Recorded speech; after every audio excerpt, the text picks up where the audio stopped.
Allahu Akbar. He created the universe. To him belong the heavens and the earth. The ever living, he is the first. He's the owner of mercy. He sent his messengers to warn his creatures of the grave danger. This is Rishi Majumdar from Tahalka magazine in an interview with Dr. Zakir Naik. Hello, sir. Dr. Naik, through childhood and adolescence, what was it that shaped or defined your understanding of Islam? And if there are any particular incidents which you'd quote, which were sort of turning points in your understanding of Islam? Alhamdulillah. Wassalatu wassalamu rasulillah wa ala alihi wa sahbihi ajmain. Amma ba'd. A'udhu billahi minash shaitanir rajim. Bismillahir rahmanir rahim. Rabbi shrah li sadri wa yassir li amri wahlul 'uqdatam min lisani yafqahu qawli. As far as my understanding is concerned, alhamdulillah, I had parents who were practicing Muslims, mashallah. So since childhood, mashallah, I'm a practicing Muslim. But the turning point in my life was that I was just average Muslim, offering salah, fasting, just like any other Muslims. But the thing that turned my life around was when I met Sheikh Ahmed Deedat. Sheikh Ahmed Deedat happens to be from South Africa, and he's called as the Muslim scholar of the Christian Bible. And when he came in Bombay in December 1987, when I was doing my second year MBBS in Naik Hospital, TN Medical College, when I met him, that was the turning point of my life. After meeting him, I felt that besides being a good Muslim, it's the duty of a Muslim that they should spread the message of peace throughout the world. Could you elucidate a bit on this meeting, on what this meeting was like? Did you hear him when he was speaking, or did you meet him straight away? Could you just describe it in a bit of detail? I had seen him before because he had many video cassettes. So initially I had seen him on video cassettes, but when he came to Bombay, it was the first time I met him face to face. And after meeting him face to face, that is the time I was inspired more. Right. And after he left, I used to see his video cassettes. So that was the turning point in my life that changed me from doctor of a body to doctor of a soul. As a person, when you saw him in the flesh for the first time, personality like that, what was it about his personality which drew you the most, which affected you the most, or influenced you the most? And in what way? Because you had seen him before, so you had heard his preachings, you knew what he had to say. But when you met him, what was it that struck? Whenever you heard his videotapes, you realize that he's a person who used to present Islam in a logical way.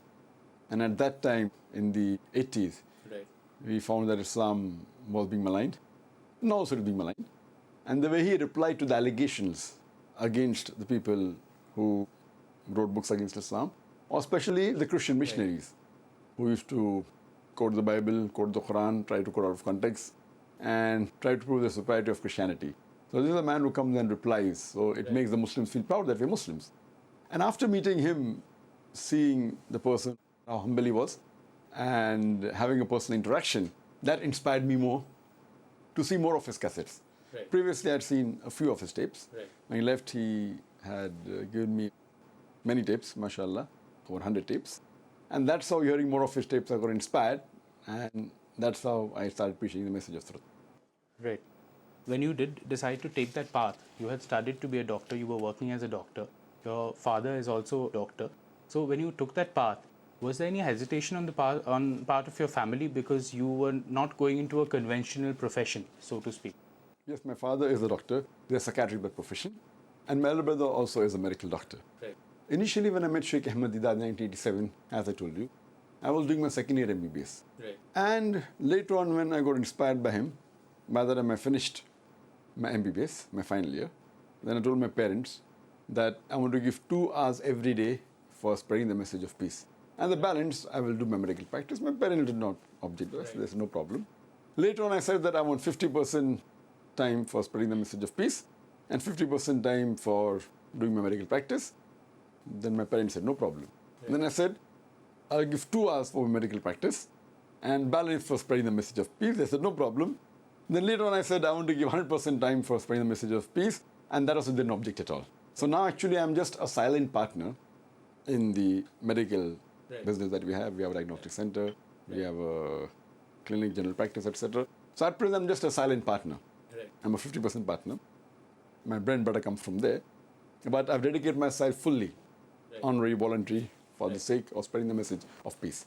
However, this dedication, like you say, was gradual on your part because it happened slowly. Of course. Actually, initially, my mother, she wanted me to be a heart specialist, someone like Chris Barnard. And if you're aware that Dr. Chris Barnard also happens to come from South Africa, from the same country where Sheikh Ahmed Didat comes from. And he was the first surgeon who did the first heart transplant. So it was the desire of my mother that I should be somewhat like Dr. Chris Barnard. So when I asked her, after I got involved in the field of spreading the message of peace, when I asked her that, would you want me to become like Sheikh Ahmed Didat or Dr. Chris Barnard? So she said, both. Right.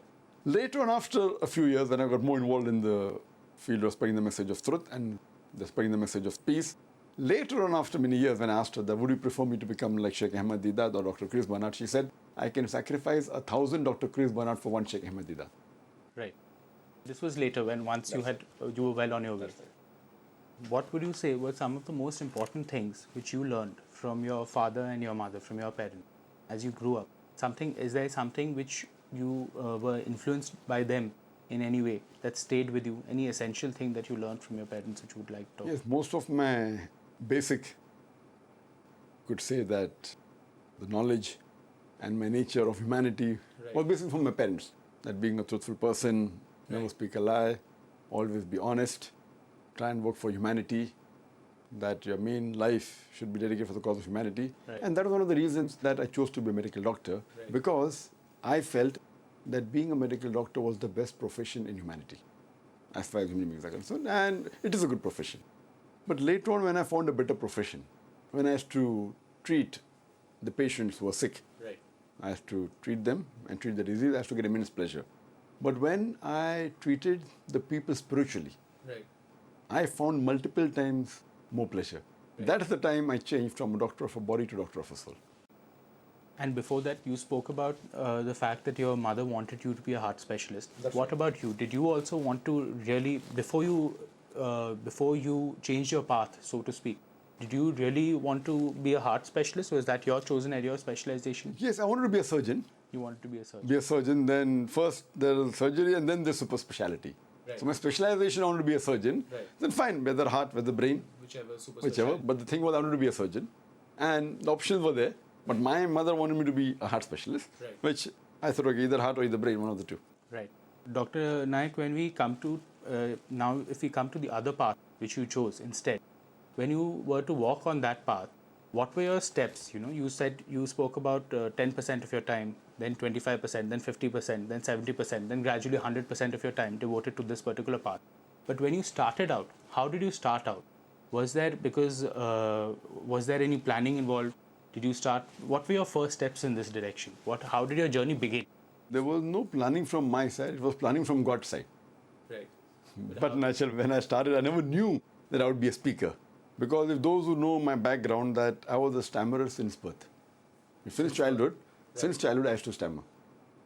And anyone asked me what was the name, my name is Zakir.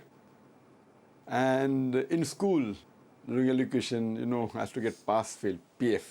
Though I used to fail, but because the teachers knew I used to stammer, they used to give just pass marking. But later on, when I got involved in spreading the message of truth, and when I spoke to anyone, with different people regarding religion, regarding truth, regarding peace, I found that while I used to speak, the stammering vanished. And there was an occasion when I remember the first time when I tried giving speeches or handling question answer session. It was one of my friends was also good in handling question answer session, so we had decided that, okay, once a week he will speak, once a week I will speak. So first he was supposed to speak, but last moment he said, no, you go ahead. And I went, though he was supposed to speak, and it clicked well. And I realized that I did not stammer when I was speaking in front of the public. It wasn't a very big gathering, small gathering of 25 people. And later on, it so happened that whenever anyone else went and they faltered, I used to go and take their place. And that's how it was unplanned. I never thought I would be a public speaker. I could have dreamt of becoming the best doctor in the world. I could have dreamt of becoming the best surgeon in the world, because in a dream, a person can dream anything. But I could not have dreamt of speaking in front of 25 people. because I was a stammerer since childhood. Right. But Allah has His way, God has His way, that it progressed, and now we give lectures in front of tens of thousands, hundreds of thousands of people, even in front of a million people live. Right. So that's how it started slowly, and I realized that whenever I was to speak regarding Islam, regarding peace, regarding truth, I never stammered. Right. And since childhood, I was very good in arguing. Right. I was a person who could argue very well. Right. So I channelized my ability for spreading the truth. Previously, it was just any small issue. Right. We used to just have argument generally just to see who's good in debating. Right. Okay, can you prove black is white or white is black? And that was the way we used to have discussions. Right. Then I realized that I used this good ability that God had given me Right. regarding arguing, regarding reasoning, and the ability to memorize. Right. Both put together, that helped me a lot in delivering lectures, etc. And the debates that you're talking about, they used to happen in school or they used to happen at home? No, in school, just about small issues, just day-to-day life. Or just for the Just for the heck of it. Not that it was a formalized debate per se. Right. Arguing on small issues, whether at school, whether at home, it Right. was the same. Right. And your first public speech, Dr. Naik, was at what age? Public speech, or rather you could say a speech at a small gathering in our office. Like the one you're talking about, where about 25 people were there, that one? Yes, but that was a question and answer session.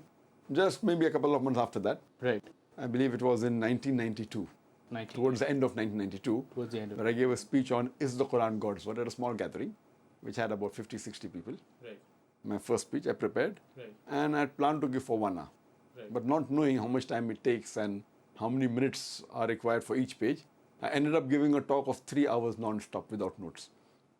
3 hours. And this was without stammering. You had a, Without stammering, without notes. Without stammering is one thing. yeah, but without notes is From day one, never have I given any lecture with notes. So I thought I had to give a 1 hour speech, and I prepared many pages, not knowing how much time it takes. And I ended up giving a speech for 3 hours non-stop, followed by question and answer session. That was the first.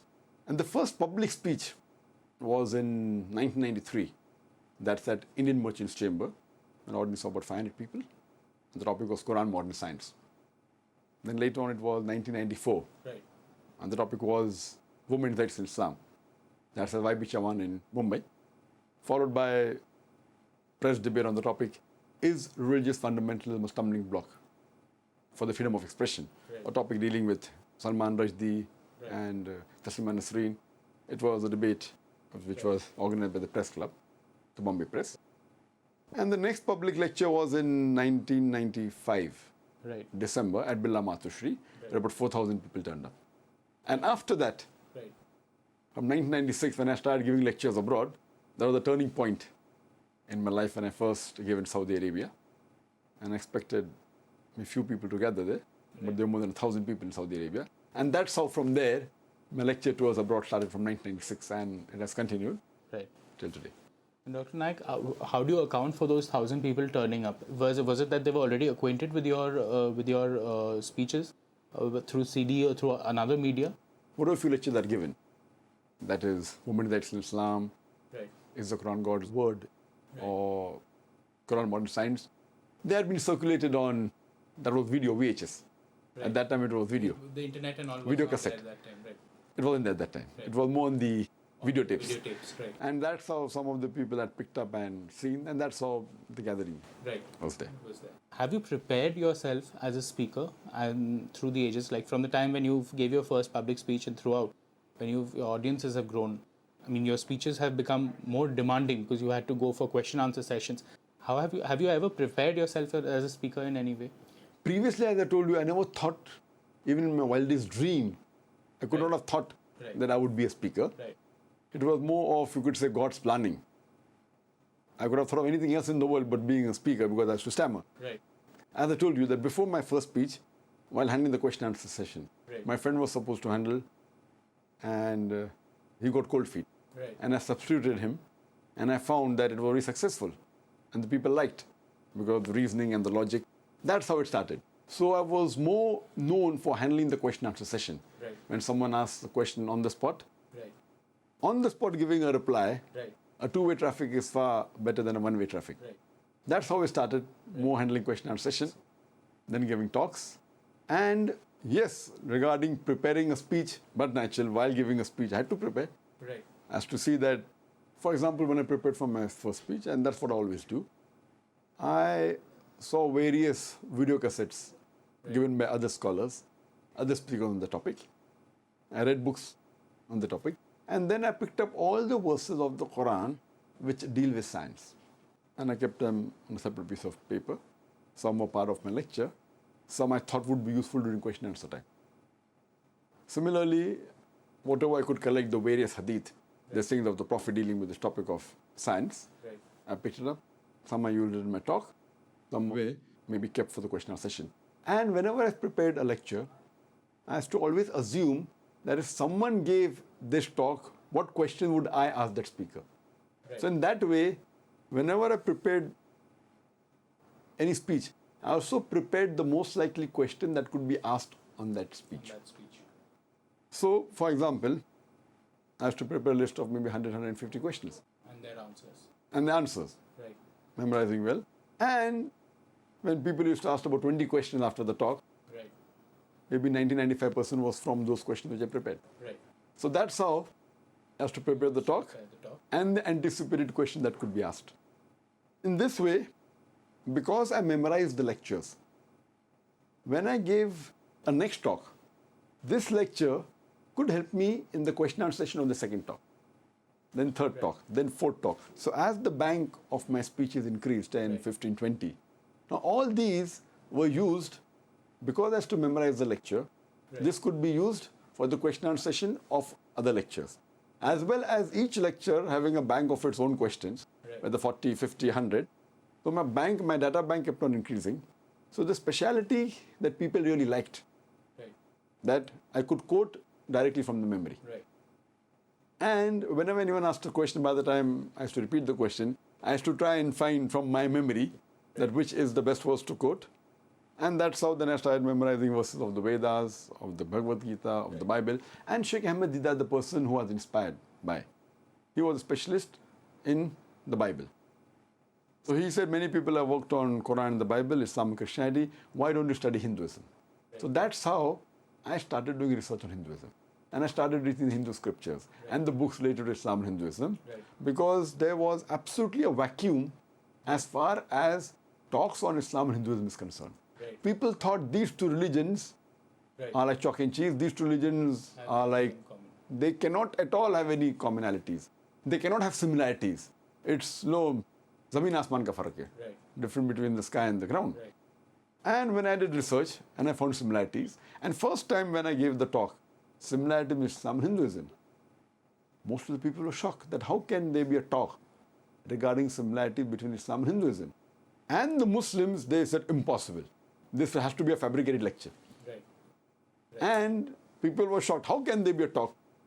And then when I presented, giving references, now whenever I give a talk, whenever I say something, I prefer it is backed up with proof.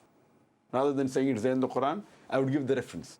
Rather than saying it's in Bhagavad Gita, I give the reference. Rather than saying that regarding one God is mentioned in the Upanishad, I gave the reference. Chandogya Upanishad, chapter number 6, section number 2, verse number 1. Yajurved, chapter number 32, verse number 3. References and then quoting.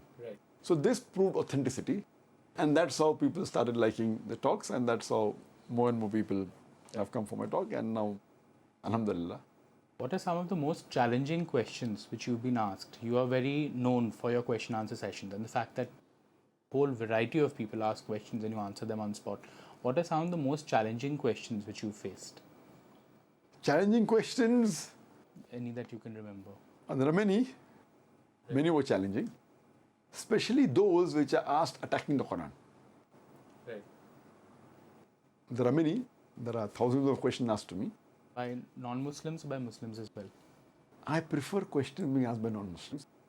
The questions asked by Muslim are the same. The same mediocre common question which don't really enthrall me.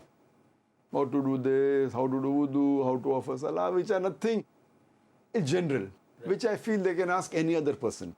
So why call a specialist? So that is the reason in my talk we say that first we give opportunity for the non-Muslims to ask questions.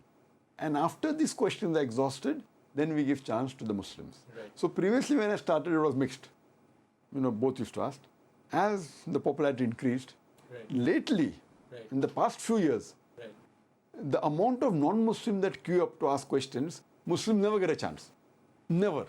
So most of my talks, maybe more than 95% of my talks given in the last few years in public, Right.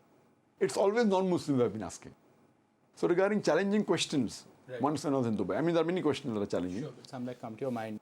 When I was in Dubai, and mainly some non-Muslims, they asked me out of genuineness, that they want to know the religion, some out of curiosity, some just to put the religion down. I like all types of questions. But those people that are trying to put the religion down, I like that better. Why? Why? That's a very good question. Because if a person who's trying to prove someone wrong, and when we give a logical reply, Right. he gets convinced more Right. rather than a general person.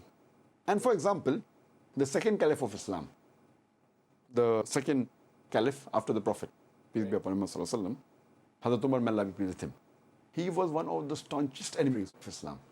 He always opposed the Prophet. But when he was convinced, he became the staunchest follower of the Prophet. Right.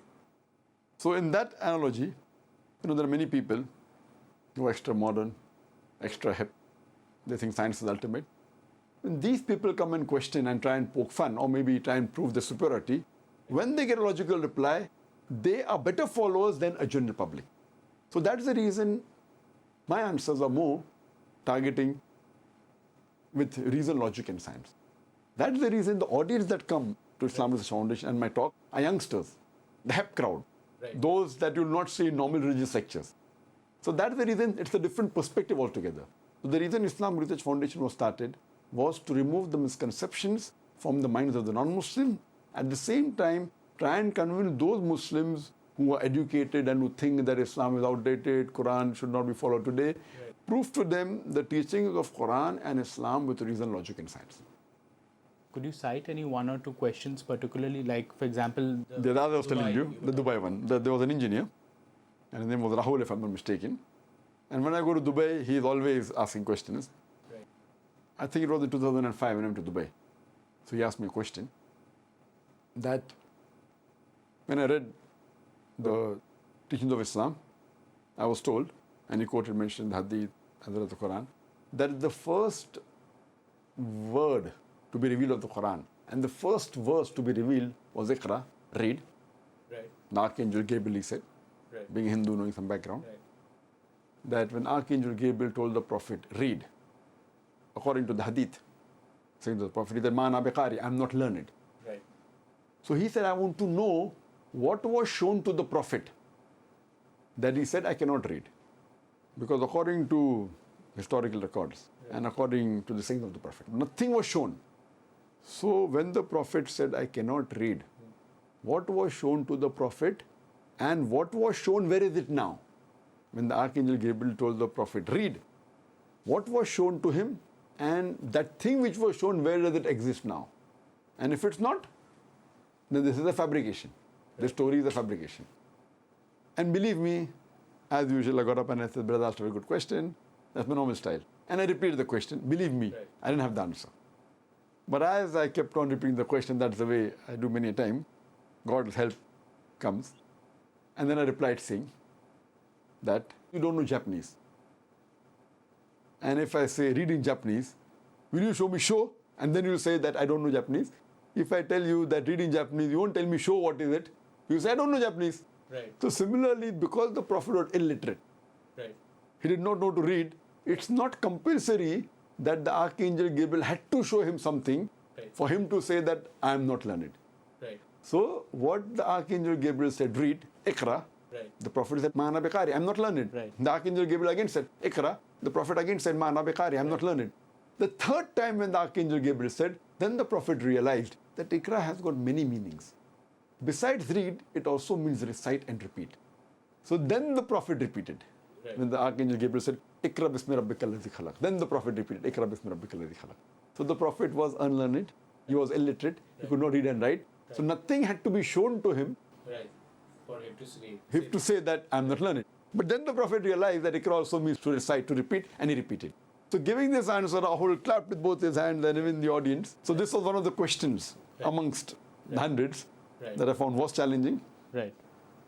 When, again, if we have to go back to when your childhood and your adolescent period, when you were growing up, what was your exposure? We have spoken about your exposure to Islam in your household. What was your upbringing with Islam, rather? What was your exposure to other religions, whether it is Hinduism, whether it is Christianity? You went to a convent school.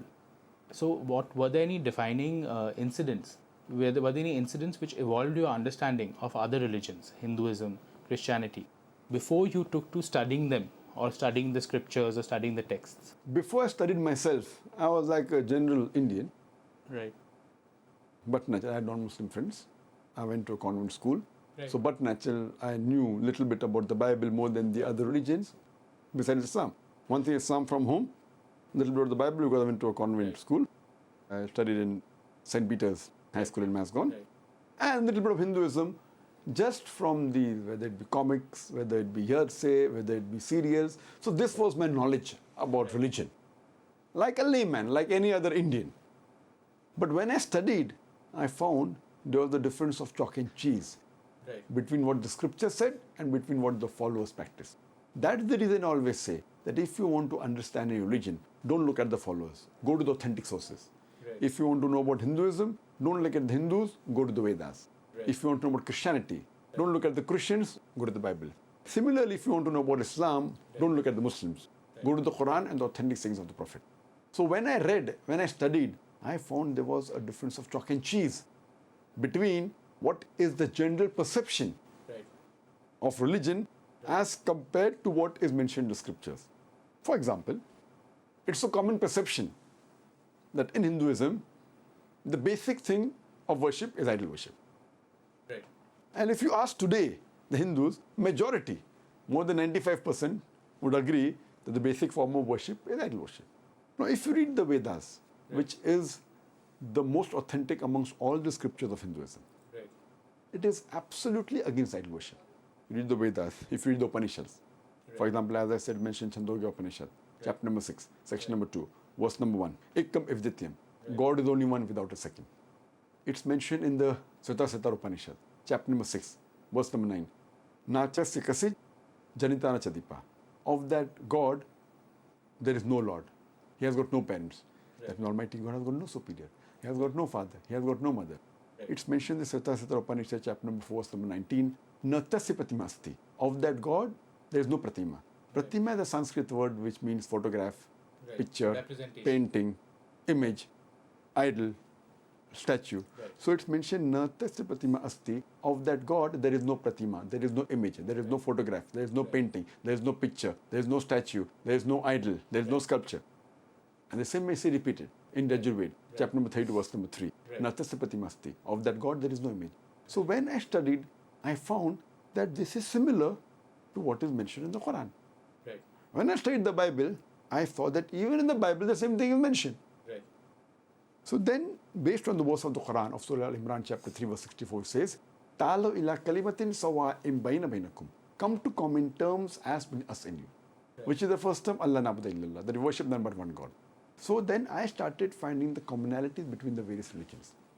I am not saying that there are no differences. Differences are there many. Unlike other people, when they deal with interfaith dialogue, what they say, like you have interfaith dialogue, there's a Christian priest coming and saying all religions are the same. Christianity is the same as Hinduism, it is the same as Islam. A Hindu comes and says all religions are the same, Hinduism is same as Christianity, Christianity is same as Islam, Islam is same as Hinduism. Then a Muslim joker comes and he says the same thing. Islam is the same as Hinduism, Hinduism is the same as Christianity. I ask a basic question. If I ask that Christian priest that if all religions are the same, will you become a Muslim? He'll say no. I'll ask the Pandit, will you become a Christian? He'll say no. I'll ask the Muslim, will you become a Christian? He'll say no. So if all religions are the same, if I say 5 plus 5 is equal to 10, whether I give you 2 5 rupees note or 1 10 rupees note, it is the same. But here the answer will be no. So then I realized that there are differences. But let us talk about the commonalities rather than differences. And don't try and fool the people that all religions are exactly the same. Fine, the goal may be the same. So after doing all this research, I give a formula which will be acceptable to all the human beings. Anyone who believes in a religion. I started telling, and now also I say, that let us agree that one scripture is 100% the word of God. So Hindu will not have objections believing that Veda is 100% the word of God. The Christian will say, I don't mind believing Bible to be 100% the word of God. The Muslim will say, I don't mind believing Quran to be 100% the word of God. Right. So then I say, let us agree to follow what is common in all these scriptures. What is different, we'll talk tomorrow. What is different, whether right or wrong, we'll discuss tomorrow. Let us agree that what is common in all these scriptures, let us agree to follow 100%. What is different, maybe we can discuss tomorrow, right or wrong. In this way, I started finding the commonalities and telling the people of all the various different faiths, whether it be Hinduism, Christianity, Judaism, Islam, that let us agree to follow what is common in all the scriptures and no one should object to that. Right. And that's how I started getting people to my talks. Getting all the different people and saying that all the religions, if you read, talk about one God. Right. All the religions, whether it be Christianity, Hinduism, Islam, Judaism, say that God has got no idol, has got no image, let's worship Him alone. That's the first point. Then talking about messengers. Let us agree to follow the messengers. And all the scriptures, whether it be the Bible, whether it be Hindu scripture, whether it be Jewish scripture, whether it be Quran, it says that there is a last and final messenger to come, Prophet Muhammad, peace be upon him. I said, let's follow that. So in this way, I started showing the people that the basic form of worship in all the religions is that you should prostrate.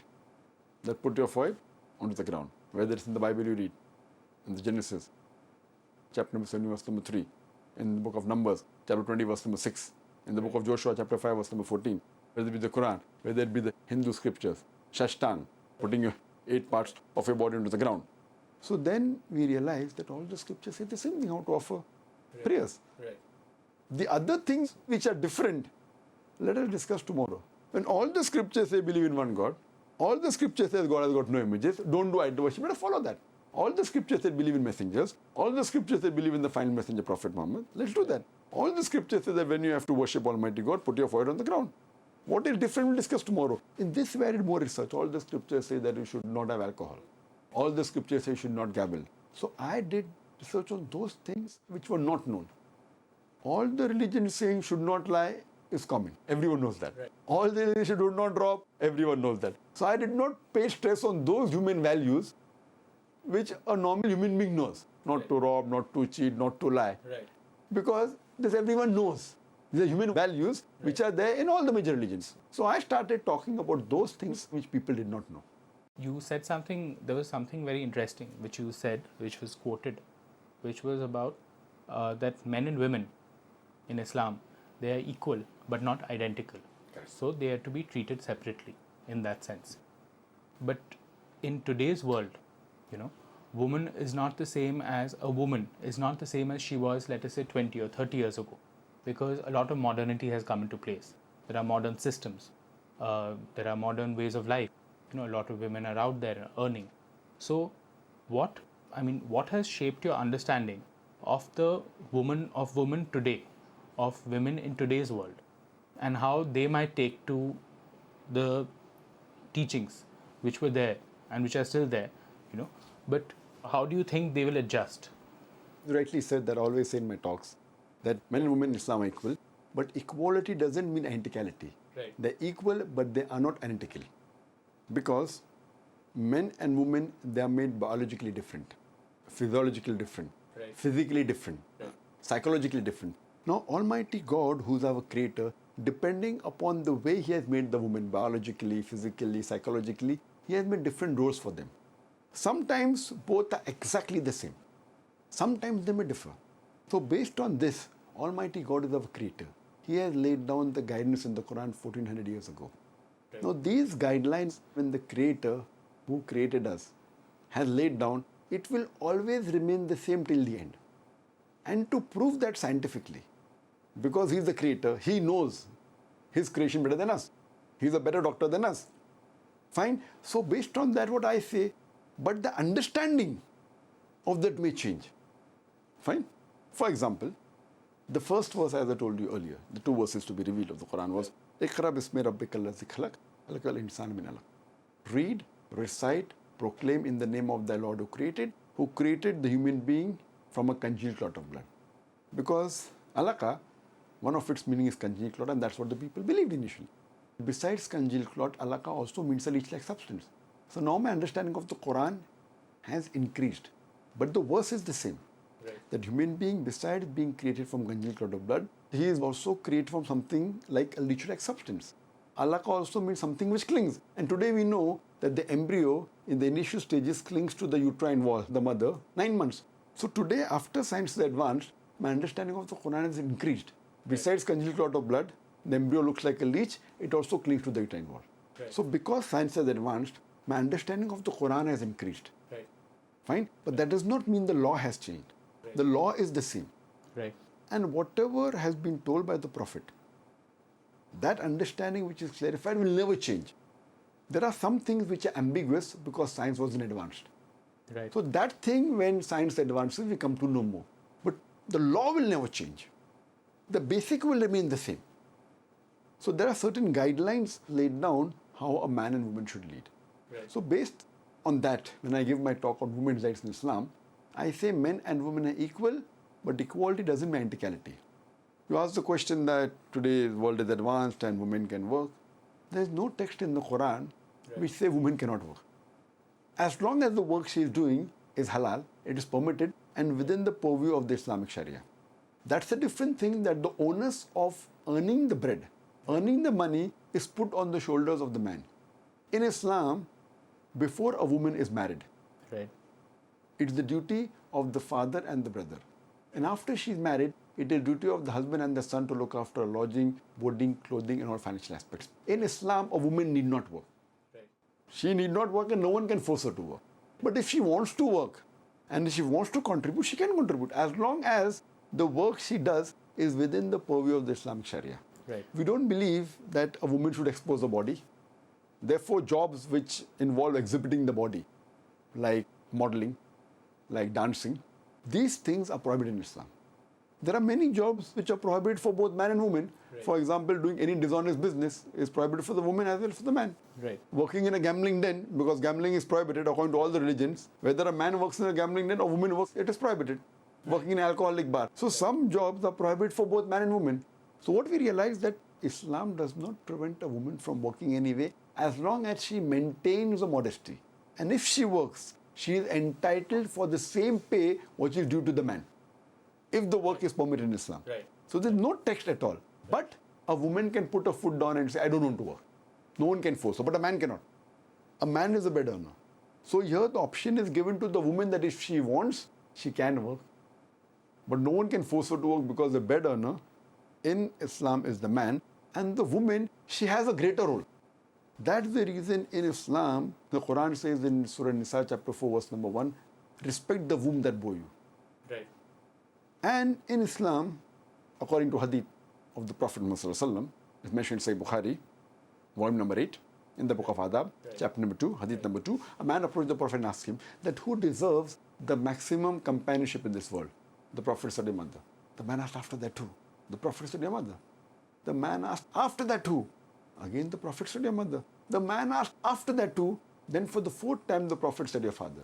That means 75%, 3/4 of the love and companionship goes to the mother. Right. 25%, 1/4 goes to the father.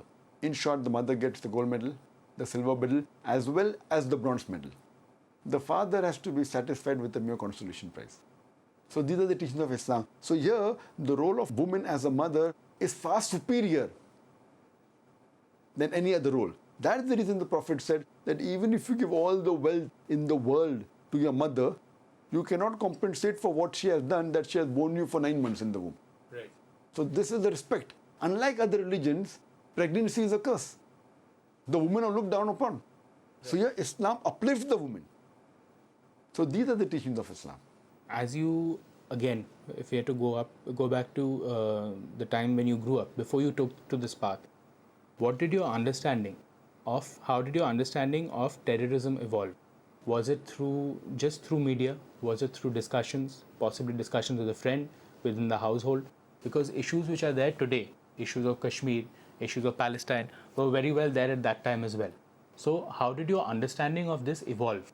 Yes, amongst the first few lectures that I gave in 1993, 95, 96. So this is from before your lectures also, if you could talk about that, right from before. Fine. Now, right. So as if you see my lectures from 1993 Right. to 2000, Right. I doubt whether I gave any talk on terrorism. Right. It started after 2000. Right. Right? Yes, therefore, I had given a talk on the most common questions asked by non-Muslims. And I said the most common question was that why does Islam allow a man to have more than one wife? Fine, it came down. And regarding terrorism, I think it was number 4 or 5, number 5, that Muslim is a fundamentalist and a terrorist. That was towards 99. So in one of my talks, a small portion was regarding Muslims are being labeled as fundamentalists, as terrorists. But after 2001, after 9/11, After 9/11. and after a couple of years later on, when thousands of books were written against Islam regarding terrorism, etc., in my talk of most common questions, the question on terrorism became on top of the charts. Then I gave a new talk, terrorism and jihad and Islamic perspective. So, but naturally in the Quran there were talks. I did read about Bhagavad Gita, about Bible, here and there. But then I especially prepared a talk on this topic. And I think the first time I gave this talk was in 2002. That's in Chennai. Terrorism and jihad and Islamic perspective. And for that, the Consul General of South India, of Chennai, the US Consul General, he was the chief guest. That's the first time I gave the talk, in more detail. And the understanding, what we see in the media. And in that talk I said, the most misunderstood word in Islam is the word jihad. Right. It is not only misunderstood by the non-Muslims, it's also misunderstood by the Muslims. Today, the way the media presents something, people start thinking it's a fact. And most of the people, Muslims and non-Muslims alike, they think that jihad means any war fought by any Muslim for any reason, whether it be for personal gain, whether it be for power, whether it be for land. Any war fought by any Muslim is called as jihad. This is a misconception. Jihad comes from the Arabic word jahada, which means to strive, which means to struggle. Right. Anyone who strives and struggles is called a person doing jihad. But in the Islamic context, it particularly means that a person who strives against his own evil inclination, this is called as jihad. In Islamic context, jihad means to strive and struggle to make the society better. Jihad in Islamic context means to strive and struggle against oppression. Jihad also means to strive and struggle in the battlefield in self-defense. So this is the meaning of jihad, basically means to strive and struggle. But the way the media presents Islam, the way media presents what is jihad, Right. and most of the non-Muslims, they translate jihad as holy war. This holy war, if you convert into Arabic, it means harbum muqaddasa. Harbum muqaddasa is nowhere to be found in the Quran, neither in the Sign of the Prophet. This word holy war was first used by the Crusaders. Crusade coming from the word cross. Right. And in the name of religion, if any religion that has killed the maximum innocent human beings, it is Christianity. The word which was used for the Christians today is used for the Muslims. So all these words, negative words, holy war was used for the Christians. Right. If you know the word fundamentalist, who it was used for? If you read the Westbrook Dictionary, it says that fundamentalism is the movement which started in the early part of the 20th century by a group of Christians, by a group of Protestant Christians, who protested that previously they believed that the message of the Bible was from God. These Protestant Christians, they protested and said that not only is the message of the Bible from God, every word, every letter of the Bible is from God. If someone can prove that every word, every letter of the Bible is from God, then this movement is a good movement. But if someone on the contrary can prove that every word of the Bible is not the word of God, then the movement is not a good movement. Right. So initially it was used for the Protestant Christians. Right. Similarly, if you read the definition of the word fundamentalist in the Oxford Dictionary, it says that fundamentalist is a person who strictly adheres to the ancient scripture of any religion. That was the definition. But if you read the revised edition of Oxford Dictionary, there's a slight change. It says that fundamentalist is a person who strictly adheres to the ancient scriptures of any religion, especially Islam. So the word especially Islam has been added. So what was used earlier for the Christians, the word fundamentalist, the word fundamentalism, the word crusade, the holy war, is now used by the same Christians and the Muslims. Right. So what we realize that this is the media how it portrays. And whoever today is in power, whatever label that person gives, it gets stuck onto the person. Right. You said in an interview a very interesting phrase. This was in an interview to the Indian Express. You said, I am a fundamentalist, but not a fanatic. So could you just explain that? Yes, in the context, I said that, I did say that, and always say that fundamentalist by definition means a person who follows the fundamentals of one particular subject. For example, if a person who wants to be a good mathematician, he should know, follow, and practice the fundamentals of maths. Unless he's a fundamentalist in the field of maths, he can't be a good mathematician. Right. If a person wants to be a good scientist, he should know, follow, and practice the fundamentals of science. Unless he's a fundamentalist in the field of science, he can't be a good scientist. But you can't paint all fundamentals the same brush that all are good or all are bad. Depending in which field the person is a fundamentalist, you have to label him accordingly. Right. For example, if there's a fundamentalist robber whose profession is to rob, then he's bad for the society. On the other hand, if you have a fundamentalist doctor whose profession is to save thousands of human lives, then he's a good person. So depending in which field the person is a fundamentalist, you have to label him accordingly. As far as I am concerned, I am a fundamentalist Muslim, and I am proud to be a fundamentalist Muslim because I know, I follow, and I strive to practice the fundamentals of Islam. And I know that there is not a single fundamental of Islam which is against humanity as a whole. There may be a few fundamentals who the people may think are wrong or against humanity, but the moment you give the logical reason and the background for it, there is not a single fundamental of Islam which any human being can point out which is against humanity as a whole. So that's the reason I say that I'm a fundamentalist Muslim. But a basic question, what is the difference between a fundamentalist and a fanatic? A fanatic is a person who does excessiveness. Right. You know, there's another word which is, I describe what's fanatic. You know, Muslims are labeled as extremist. I say I'm an extremist. I'm extremely kind, I'm extremely merciful, I'm extremely loving, Right. I'm extremely just. What's wrong in being extremist? As long as you're extremist in the right direction, you should not be extremist in the wrong thing. And Quran says that you have to be extremely kind, extremely merciful, extremely honest, extremely just. Right. There's no one in the world who can prove to me that being extremely kind, just and honest is wrong. Right. So I'm an extremist Muslim. Right. But there's a difference between an extremist and a fanatic. A fanatic is someone who commits excessiveness. And Quran says that in Surah Nisa, chapter 4, verse 171. La taglu fi dinukum. Do not commit excesses in your religion. Right. Means you should not commit excesses. Means you can go to extreme. That means if there is, you can say that there is a range which is permissible, which is allowed in any particular law, any particular religion, you are allowed to go to the extreme of that range. But excessive means going beyond the boundaries. So being an extremist, as long as that extremism is good for humanity, there's nothing wrong in being an extremist. I know this word is a negative term mainly used for, Right. So I say the word fanatic is different. Right. Fanatic means someone who goes to excessive. Could you interpret that? For example, even the verse from the Quran, which you just cited, if you were to interpret that in today's world, what would be an example of excessiveness? What would be an example of fanaticism? To interpret it, if you were to give an example so that a lay person could understand. As far as the Quran is concerned, the verse I quoted of Surah Nisa, chapter 4, 171, it was in context to the Ahl Kitab, the Jews and Christians. So he's telling them that, Ya Ahl Kitab, O Jews and Christians, do not commit excesses in your religion. Because, as you may be aware, that in Islam, we believe Jesus Christ, peace be upon him, to be a messenger of God. On one side, the Christians, they believe that he was God. Right. Not messenger of God, but God himself. So now, this is excessiveness. On the other hand, the Jews, they believe that Jesus Christ, peace be upon him, Nauz Billah, he was an impostor. He was a fraud. So both are committing excesses. Right. Both are doing excessiveness. What we say, Jesus Christ was a messenger. He was a man of God. So one person went on this side of the extreme, Right. and crossed the border. Instead of calling messenger of God, they called him God himself. On the other side, they went on the other extreme and crossed the border and said that he was an impostor. Right. So like that, we can have...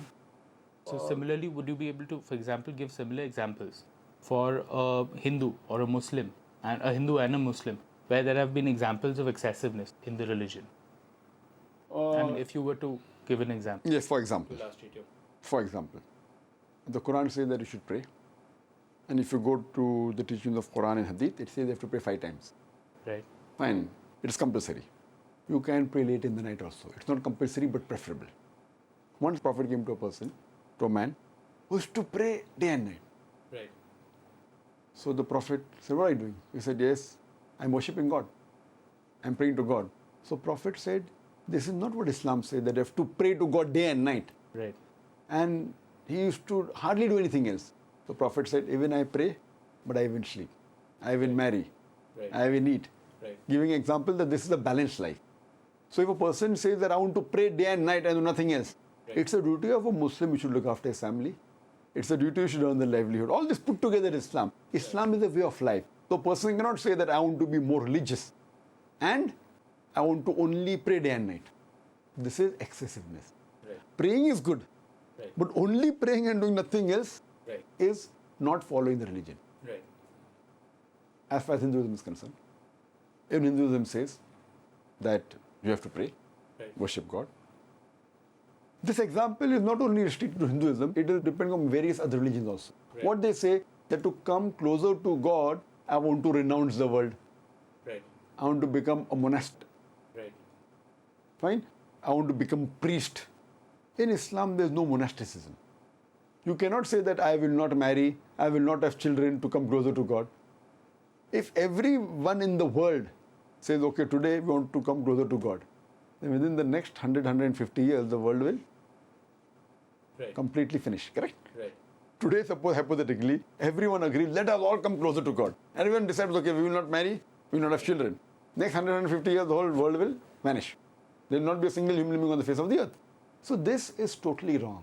No religion prescribes that. All this is derivation from other teachings of other people.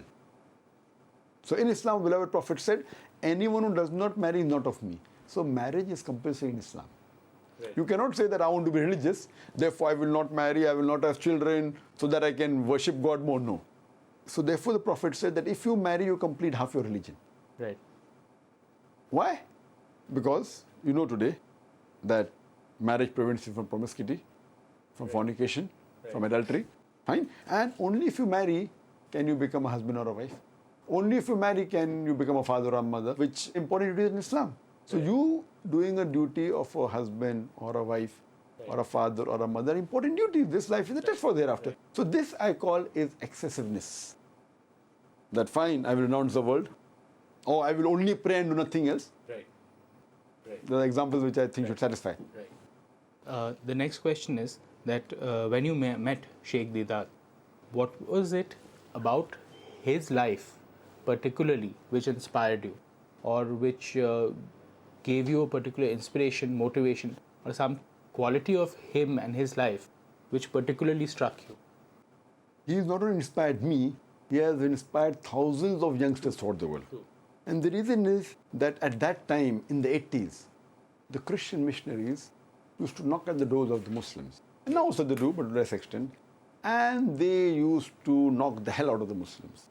And trying to prove that Islam is a religion which is illogical, which is a religion not to be followed, and Bible is the word of God, and every human being should follow the Bible. He was a one-man army. Right. At a time when hundreds of thousands of Christian missionaries throughout the world, they knocked the hell out of the Muslims. He stood up alone. Right. And he gave the fitting reply. And the point to be noted is, he was only 6th standard pass. He was not even a person who passed school. Right. He was not a graduate. Right. But he challenged the mightiest of Christendom, Right. the people who are the best orators in the world. And the confidence with which he used to reply, the confidence, and the logical replies to give. The Christian missionaries used to take out verses of the Quran, quote out of context, and used to prove to the Muslim that Quran is not the word of God. Now most of the people don't read a religious book. Right. Same with the Muslims. Right. They used to get trapped. And the way they used to take out verses of the Quran, even a person who knew the Quran normally, who's not used to this type of questions, used to get trapped. So this person read books, and he found a book by the name of Izarul Haq, written by a very old scholar. He read it, and he added his own points, and then he started challenging these Christians. That come, you have a debate with me. And the way he replied logically, it convinced the masses. And that's how he is the person who inspired thousands of people. And then Muslims were proud to follow a religion which was practical, Right. and which had the solution to the problems of humanity. After you decided to walk this path that you're walking today, when you left behind medicine, your friends from before, your friends from college, from medical school, you spoke about your family, your friends from school, St. Peter's.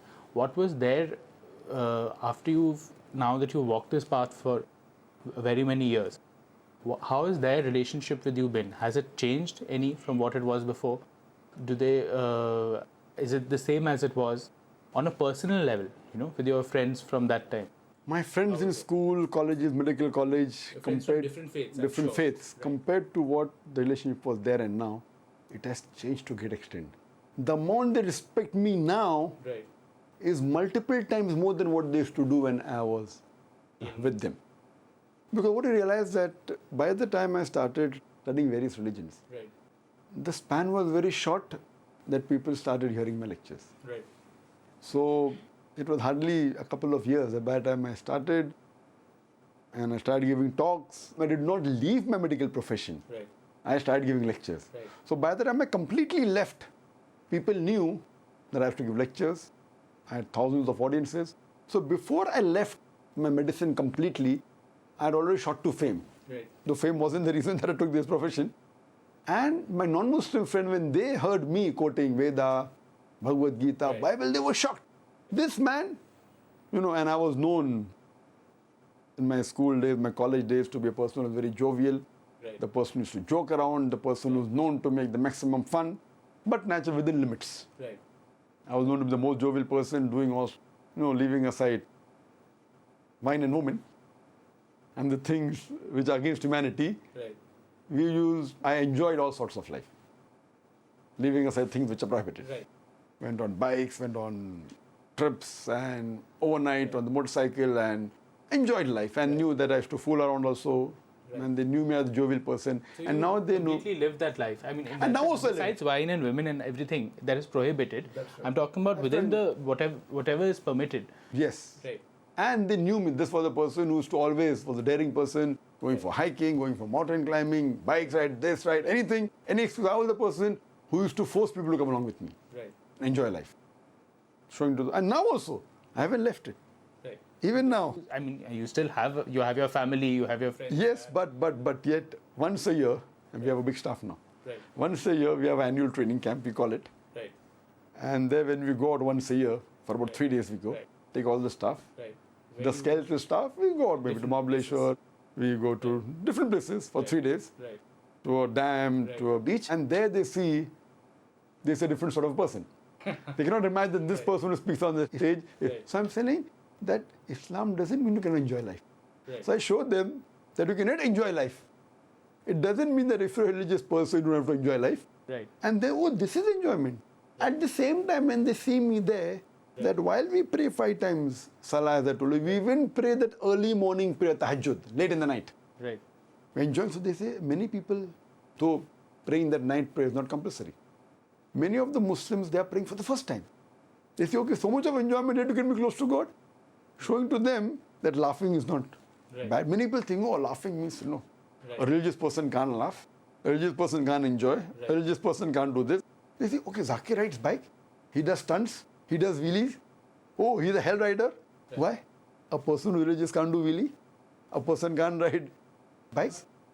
So all these things, they see the different side of me, which fine, I used to do more when I was in college. But here once in a while we do that. And we have to be in touch. Yeah. And Dr. Naik, sorry I'm interrupting you, but a question that comes to mind out here is one reason why youth, not just were in connection with Islam, but in connection with various religions, are sort of shying away from religion today, or are seen to be shying away from religion today, is because they associate religion with austerity. Right. They think that if I have to be religious, then that means giving up a all my lot pleasure. of joys in life. It is too burdensome. So this, for example, the things that you've spoken about now, do you try to bring that to the fore when it comes to dealing with the youth? Or of course, that's the reason the youth flock to my talks. Right. Coming close to God doesn't mean sacrificing all your enjoyment. Right. Sacrificing things which are wrong. At the same time, there are many things which are good. So enjoyment is the perspective. It is a perception. So I tell them that there are other things that you can enjoy. At the same time, there are many things which normally people, not religious people, also enjoy, which is allowed in religion. Right. Like riding a car, it's allowed. Right. Doing wheelie, it's allowed. So people have that concept of me is very serious, cannot smile, cannot laugh. Right. So this is a wrong perception. Right. So that's the reason in my talks also I bring it out. So when I correlate the normal day-to-day life Right. with the religion, that's how the youth, when they come.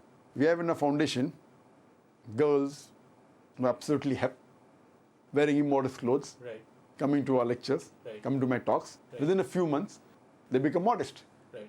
Yet they live a life which they enjoy, Right. but then they wear modest clothes, Right. which is mentioned in the Bible also, which is mentioned in the Veda also, besides the Quran. Right. So here we find that yet they speak fluent English, Right. yet mashallah they can interact very well. So what we realize that this is a wrong perception outside, not only with Islam, with all religions, Right. that if you're religious means you cannot enjoy. So here what we have to realize that there are very few do's and don'ts in Islam. Right. Everything else is allowed. Right. Very few do's and very few don'ts. People think if you become religious, don't do this, don't do that, don't do this. No. Right. Very few do's and very few don'ts. Everything else is permissible. Right.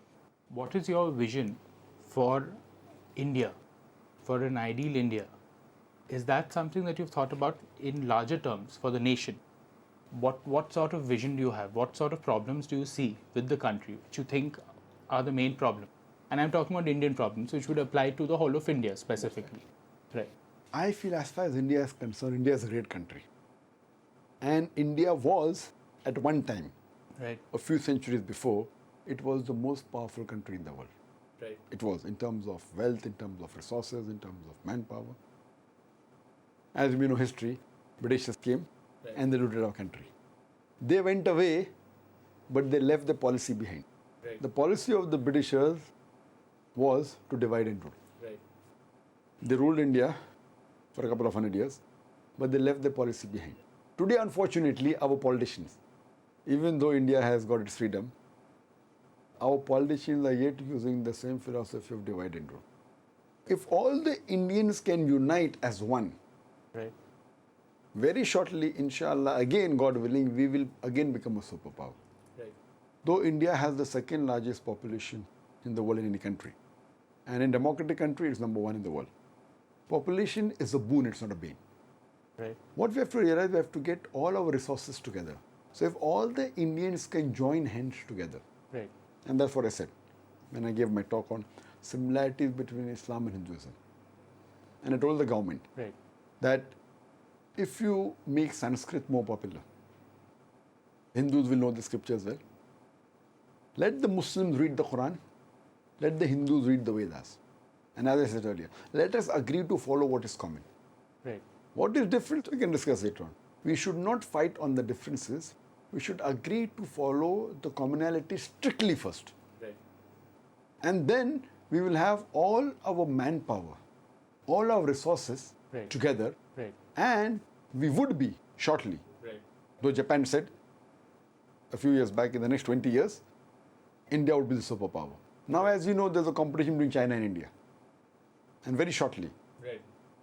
among these two countries, they are going to be superpower. Well, manpower is a boon, it's not a bane. But unfortunately, I feel that I gave a talk on is terrorism a Muslim monopoly? And I said there, not only talking about India, talking about the full world, that the monopoly of terrorism is of the politicians. Right. Because they, for their vote bank, to let them maintain their seat, for the power, they will go to any extent as long as they get their seat. So this is one of the major drawbacks even of India.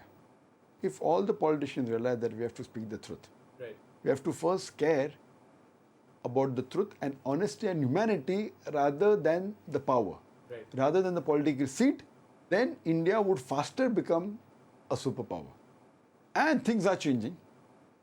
So because of this corruption that is there, and this uncertainty, and the political agenda, if this is kept aside, I feel India would emerge as superpower very fast.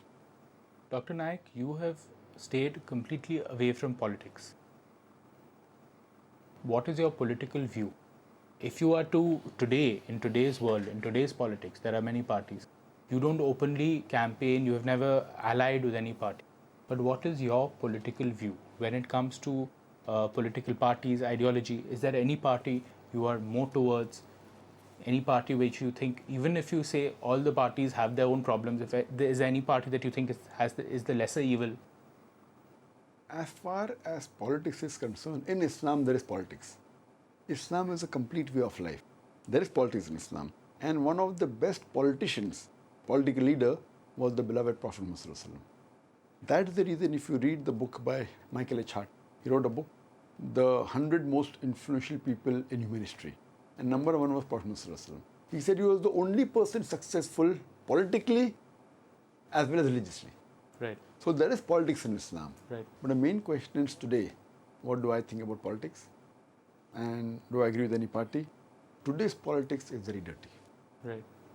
Not only in India, throughout the world. Right. Regarding me coming into politics, this question was asked to me earlier many a time, Right. that why don't you enter politics? I said, if I enter politics, either I will be there Right. or the politicians.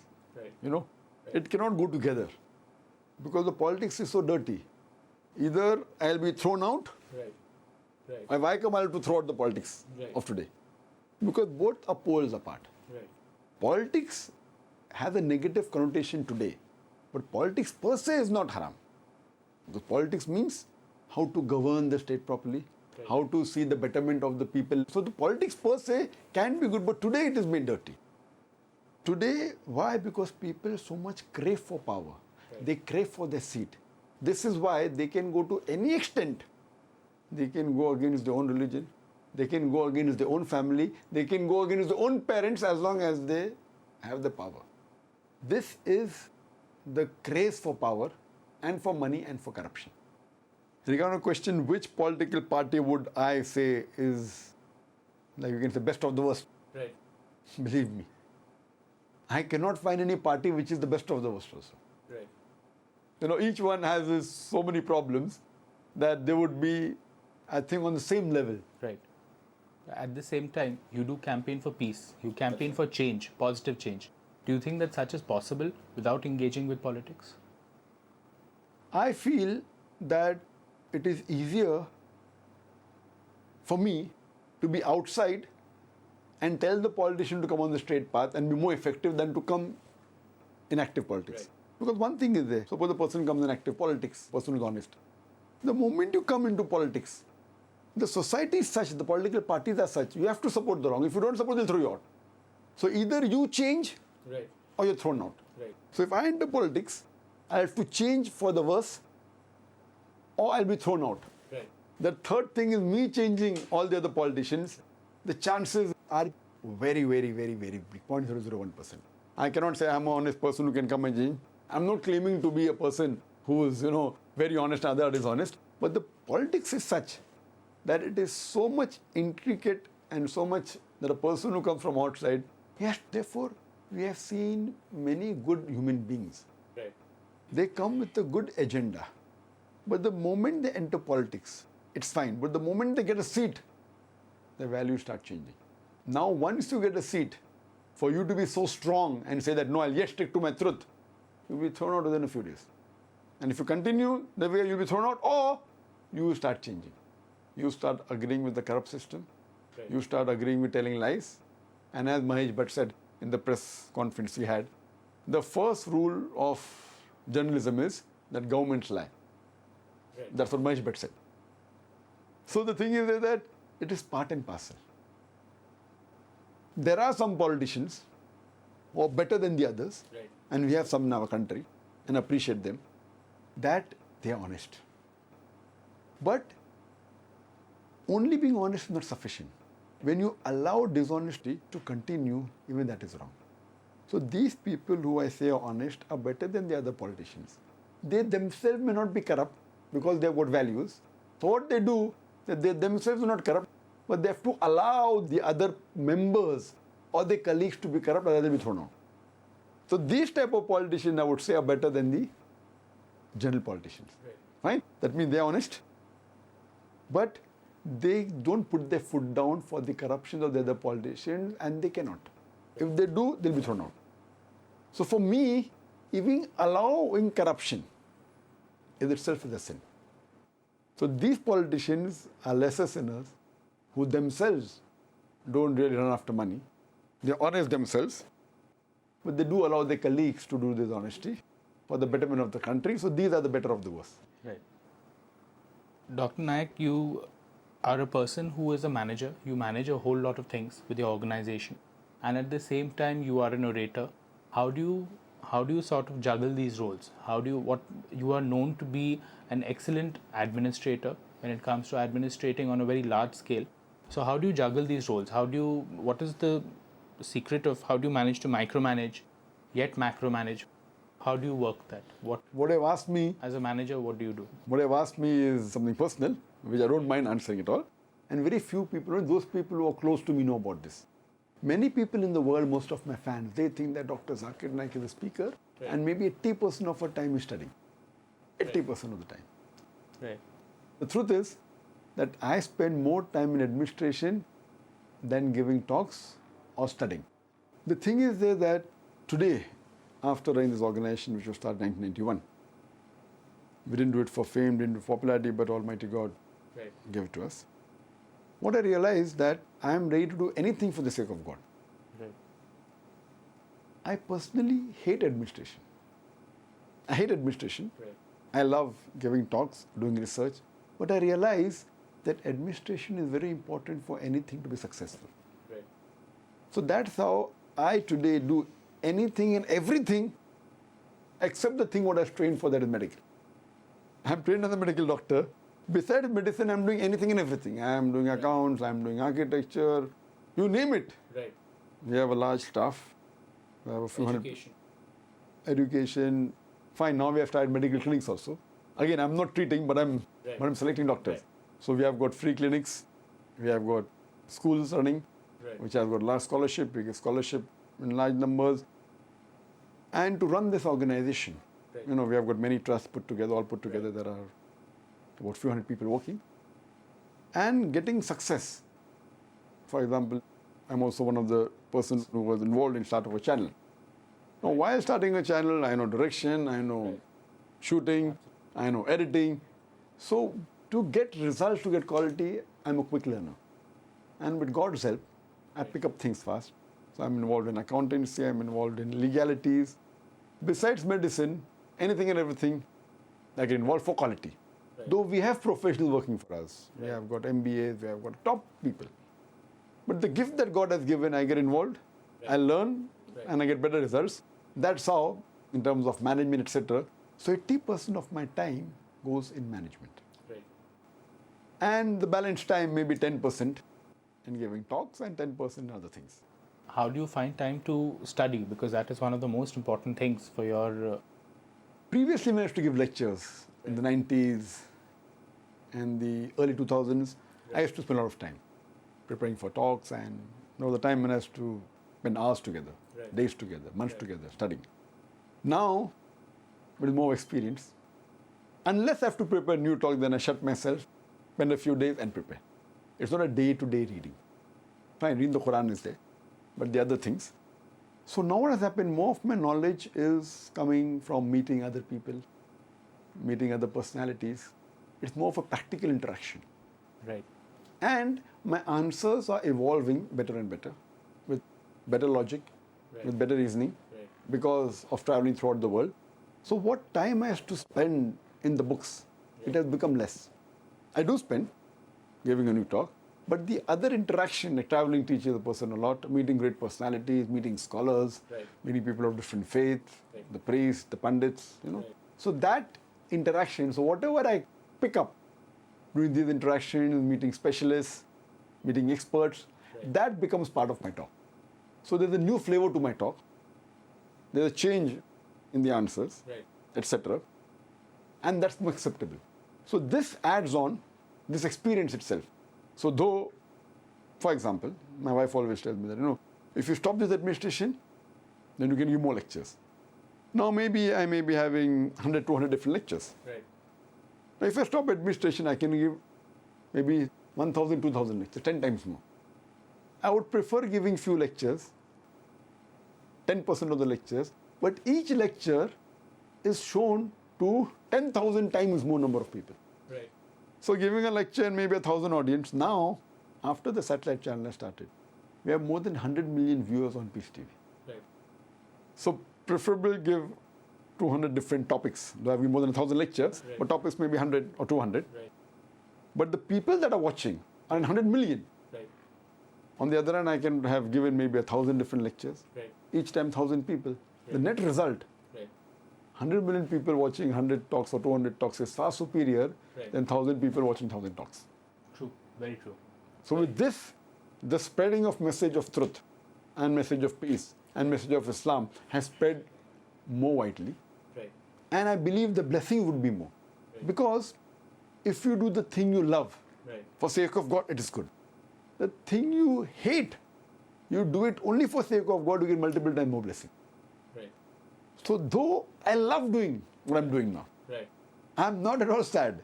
I said I hate doing administration, but for the sake of God, because I'm doing it, I love it. Right. Right. I'm selflessly doing from God, and that is the reason I believe the success Right. in my speech is because of the dedication towards Allah subhanahu wa ta'ala. Right. The thing I don't like, I'm doing for sake of God, and I love it. Right. I'm not saying that I don't want to do it, Right. but given the option, I wouldn't like to do it. Right. I'm doing it for sake of God, and I'm loving it, I'm enjoying it, Right. and that's how God is helping, and that's how the voice is being heard to a larger number of audience and people. Right. How is your family, your own family, your wife, your children, how have they taken to your decision? Because you dedicate so much time. You're also a workaholic. You work till very late at night. You spend most of your time working on this. So how do they take to this? I mean, if you had, I'm sorry to just elaborate that question a bit, but if you had a normal career, let us say even if you were a doctor, then by this time you could have said that, okay, I'm going to give just 6 hours a day. Now 7 hours a day, no more. It's enough. Because you know that, okay, fine, but here the responsibilities are so much, there is so much that is added up and it's just growing bigger and bigger. So how do they take to it? You know, people also always tell me that Zakir, now you're a bachelor. When you get married, we'll see. Right, How much time will you give? right, And, but natural, I believe in being logical, and I believe in the Venn diagram. So I chose a life partner who was also involved in spreading the message of Islam. right, So I selected a life partner. right, That's my wife. She was from Pune. right, She was the president of one of the Islamic organizations. And I told that, fine, you marry me, don't marry me because I'm a doctor, don't marry me because I'm rich. I promise you that I'll give you minimum, not only, minimum I'll give you 4,000 rupees per month. And she was a professor, right, a teacher. She was already earning much more than 4,000 rupees. Right. I made it very clear right, before marrying her that I want to dedicate my life for the spread of message of truth. right, So be prepared that don't go that because, I'm rich or I'm a doctor, etc. And she too did not want to marry a doctor. right, Because she wouldn't like a person, so much engrossed in medicine and not giving time. But she knowing that I was a Dai, person who spread the message of Islam, and she was, that's how we got married. But the point to be noted is that when I got married, my involvement with Islam increased. How? We started a ladies' wing. And if I used to give about 12 hours for Islam, right, after marriage, I started giving 14 hours. right, But in that 14 hours, maybe 4 hours was along with my wife. So it's 2 in 1. right, So if you say how much time I'm giving for Islam is 14 hours, other things, sleeping, maybe 6 hours, 5 hours, initially I'm talking about. right, And then wife overlapping, besides eating food in 2 hours. For Islam, 4 hours. So what I gave time to my wife was maybe 4 hours plus additional 2 hours, 6 hours, and plus the sleep separate. So it was like a normal person giving, but the Venn diagram was the 4 hours overlap. Once you have children, you see what happens. right, Then surely it will decrease.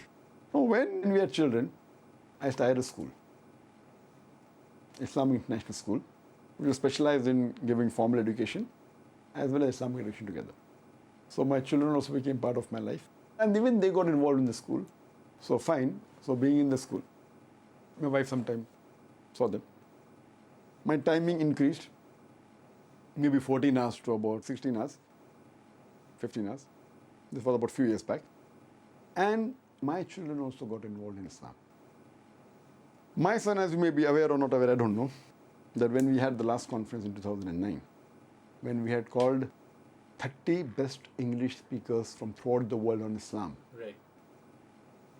From America, we had more than 10, from Canada, from UK, from Malaysia, from Saudi Arabia, from UAE, from South Africa, different parts of the world. The speaker that attracted the second largest audience after me was my son. He was only 15 years old. That's in November 2009. He attracted the second largest gathering. And Alhamdulillah, he has become one of the youngest orators. Or not one of the, he is the youngest orator that I know of at the age of 15. Right. Giving talks for about 1 hour, 15 minutes, quoting more than 100 verses in the Quran and the Bible, Right. or Veda, Right. etc. So now, there are times when I spend time training him. Right. Absolutely. So when I train him to be a Dai, preacher of Islam, I'm giving time for Islam, at the same time giving time to my son. Right. My wife is spending time with the children, training them. Right. It's a Venn diagram. Fine. When we go out, because my wife speaks and I speak, previously, 1/3 of my trips I have to take my wife along. Right. So it was an excursion, Right. come a tour, Right. which is spreading the message of truth. Right. And people used to call me my wife also, so both used to go. So 1/3 of my trips were involved along with my wife. Right. And she has been to many countries. She has given talks in USA, Canada, UK, Singapore, Malaysia, Australia, you name the country, most of the countries I travel to. Now, lately, even my son travels with me and my children. This last month, we had gone to Colombo. And the largest gathering that I addressed outside India was in Colombo, a city which has very few Muslims. More than 50,000 turned up. So my son spoke first, Right. and I spoke. 50,000 Right. In Colombo. in Colombo, which has a small percentage of Muslims, just maybe a couple of few lakhs, and 50,000. Because amongst the audience, there were many non-Muslims also. I see. Then we went to Maldives, Right. where the largest gathering in Maldives for Islamic talk was 3,000. The largest gathering was for the presidential election recently, the 10,000. Right. For our talk, 20,000 people turned up. So most of the places when we travel, alhamdulillah, the largest gathering anywhere in the world, whether it be, I'm talking about for a Muslim talk, Right. or in the Muslim country, the largest gathering that has ever gathered for any event. Any event. Any event, whether it be Saudi Arabia, whether it be UAE, whether it be Kuwait, whether it be Oman, whether it be... So all these countries, the largest gathering, and the second largest is half or less than half. Same thing, largest gathering for Muslim in a non-Muslim country, whether it be in London, whether it be in UK, whether it be in Canada, whether it be in USA. So in this way, it's a Venn diagram. So in this way now, and I thought that as time is passing on, due to age, Right. previously I was young, now also I'm young. I was younger previously. Right. I thought that as time passing, when I reach 40, my time that will become less, not 12 hours, then it will be, 8 hours. Now on average, I spend about 18 hours in the office. Right. 18 hours. And my wife always tells me, no, you're burning candles at both the end. My wife, and that's what even Sheikh Ahmadi that told me. And my parents complained to him that, no, you tell this boy, he said, son, you should not burn candles at both the end. I have to always say that if I'm burning candles at both the end, but while burning myself, if I can light up more candles, Right. even if extinguished, the work will continue. So there's an analogy I was giving to my wife. She says that, see, if you rest, and now on average I sleep for 3 hours. Right. Previously it was 6 hours, and 5 hours, then 4. Now, in the past maybe 3 years, I'm sleeping on average 3 hours. Sometimes 2 hours, sometimes 1 hour, sometimes 4 hours, sometimes 5 hours, on average 3 hours. When I travel abroad, it is much less. Right. So she always argues, saying that you're a doctor, you should sleep at least for, if not 8 hours, at least 6 hours, and you can maybe work longer, you stay for longer, you live longer, and net result will be more work for the sake of God. Right. I always being a debater, I thought, okay, hypothetically I agree with you. I ask her, that a normal human being, at the age of 30, 40, Right. he works for how many hours? 8 hours? Maximum is 10 hours. An average, not a workaholic. Right. An average human works for 8 hours. Maximum average would be 10 hours, not more than that. Right. She says, yes. And in the 10 hours, there may be lunch break, etc. So pure is 9 hours maximum for average human being. Actually 7, but if you stretch it, maximum 9 hours. Right. Now here, I spend on average 17 to 18 hours in a day. I don't take the weekly off. In our staff, we have weekly off, plus 2 days every month paid off. I, on average, maybe taking 1.5 days off. I take my children out for 4 hours, I can come back. And get back to work. Get back to work. So on average, maximum I may be taking off for maybe 1.5 days in a month. So if I count the weekly holidays which I work also, my average may come to 20 hours. Right. She said yes. Now I'm doing this work for the past, I started at the age of about 25, the work of Islam. Right. I'm working on average double. Whether others work for 9 hours, I'm working double. Right. Right. So in this span of 25 years, I'm now 44 and a half. I'll be 45 very shortly. So you've already completed what you could have completed by about 88. Oh, so good, yeah. So I told my wife that if at the 25 I've already advised, Right. now I'm 45, 20 years, I've worked for 40 years. Right. So actually now I'm 65 years old. Right. And when a person reaches 60, 65, average becomes 6 hours practical, 8 hours you work. So now actually I'm 65 years old. And if I'm 65 years old, I should sleep much longer. I should work 6 hours, and yet I'm working 20 hours, me triple. So initially from 25 to 45, I worked for double. I'm 65 years old. Right. Now I'm working 45, I'm working triple. Right. So in the past, what I worked from 25 to 45, actually I'm 65. Now every day I work, I'm working 3 days. Right. Who knows how long I'm going to live? But you've already made up your... I already made up. Tomorrow I may step out, I may have accident, I may die. She said, don't talk like that. I said, possible. No one knows how long I'm going to live. And my quality, God has given me the strength. Right. So what I'm doing now, you count that and the experience that why at this young age. Experience doesn't depend upon age. Experience depends on how much time you spend in that work. So at the age of 45, I've got the experience of the age of 65. Right. And if you see the difference in my lectures when I spoke at the age of 25, 27, and now there's maturity. Right. Everything is though, yet I'm middle-aged. So I'm telling my wife, now every day I work is 3 days. Right. So very shortly, within the next 5 years, I will cross 15 years. So 65, 15 will be 80. So by the time I cross 50, I don't know how long I'll live. Right. So you tell me one thing, even after that, if I stop, Right. God forbid, Right. hopefully I'll continue till the last day of my life. Right. So yet I have 9, who's going to live? Right. Right. So she's saying it is useless arguing with the Zakir.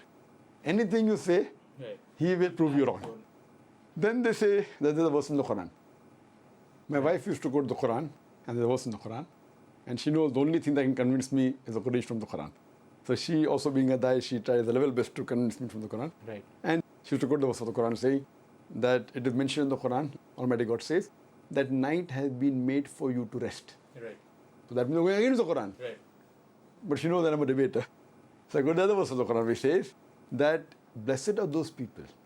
Those people are those who are at a higher level, who sacrifice their bed for the sake of Almighty God. Right. So that's another verse in the Quran. Right. Then talking about those people who do good works, who pray at night, So then she knows, it is difficult to convince this man. So the only way she knows that she can convince me either quote the Quran or quote the Hadith, but whatever she quotes, even I've got other quotes also, mashallah. Right. So basically this is how our life has evolved, and we give time. And my children, I'm happy to say that I cannot say that I'm the best husband in the world. But minimum, what I always say, you cannot be best in everything. But what is minimum required in Islam? What time a husband should give to the wife, I give a little bit more than that. Right. Right? Same thing, what is the duty of a father to the children? I cannot claim that I'm the best father in the world. Right. But what is minimum required, I'm doing more than that.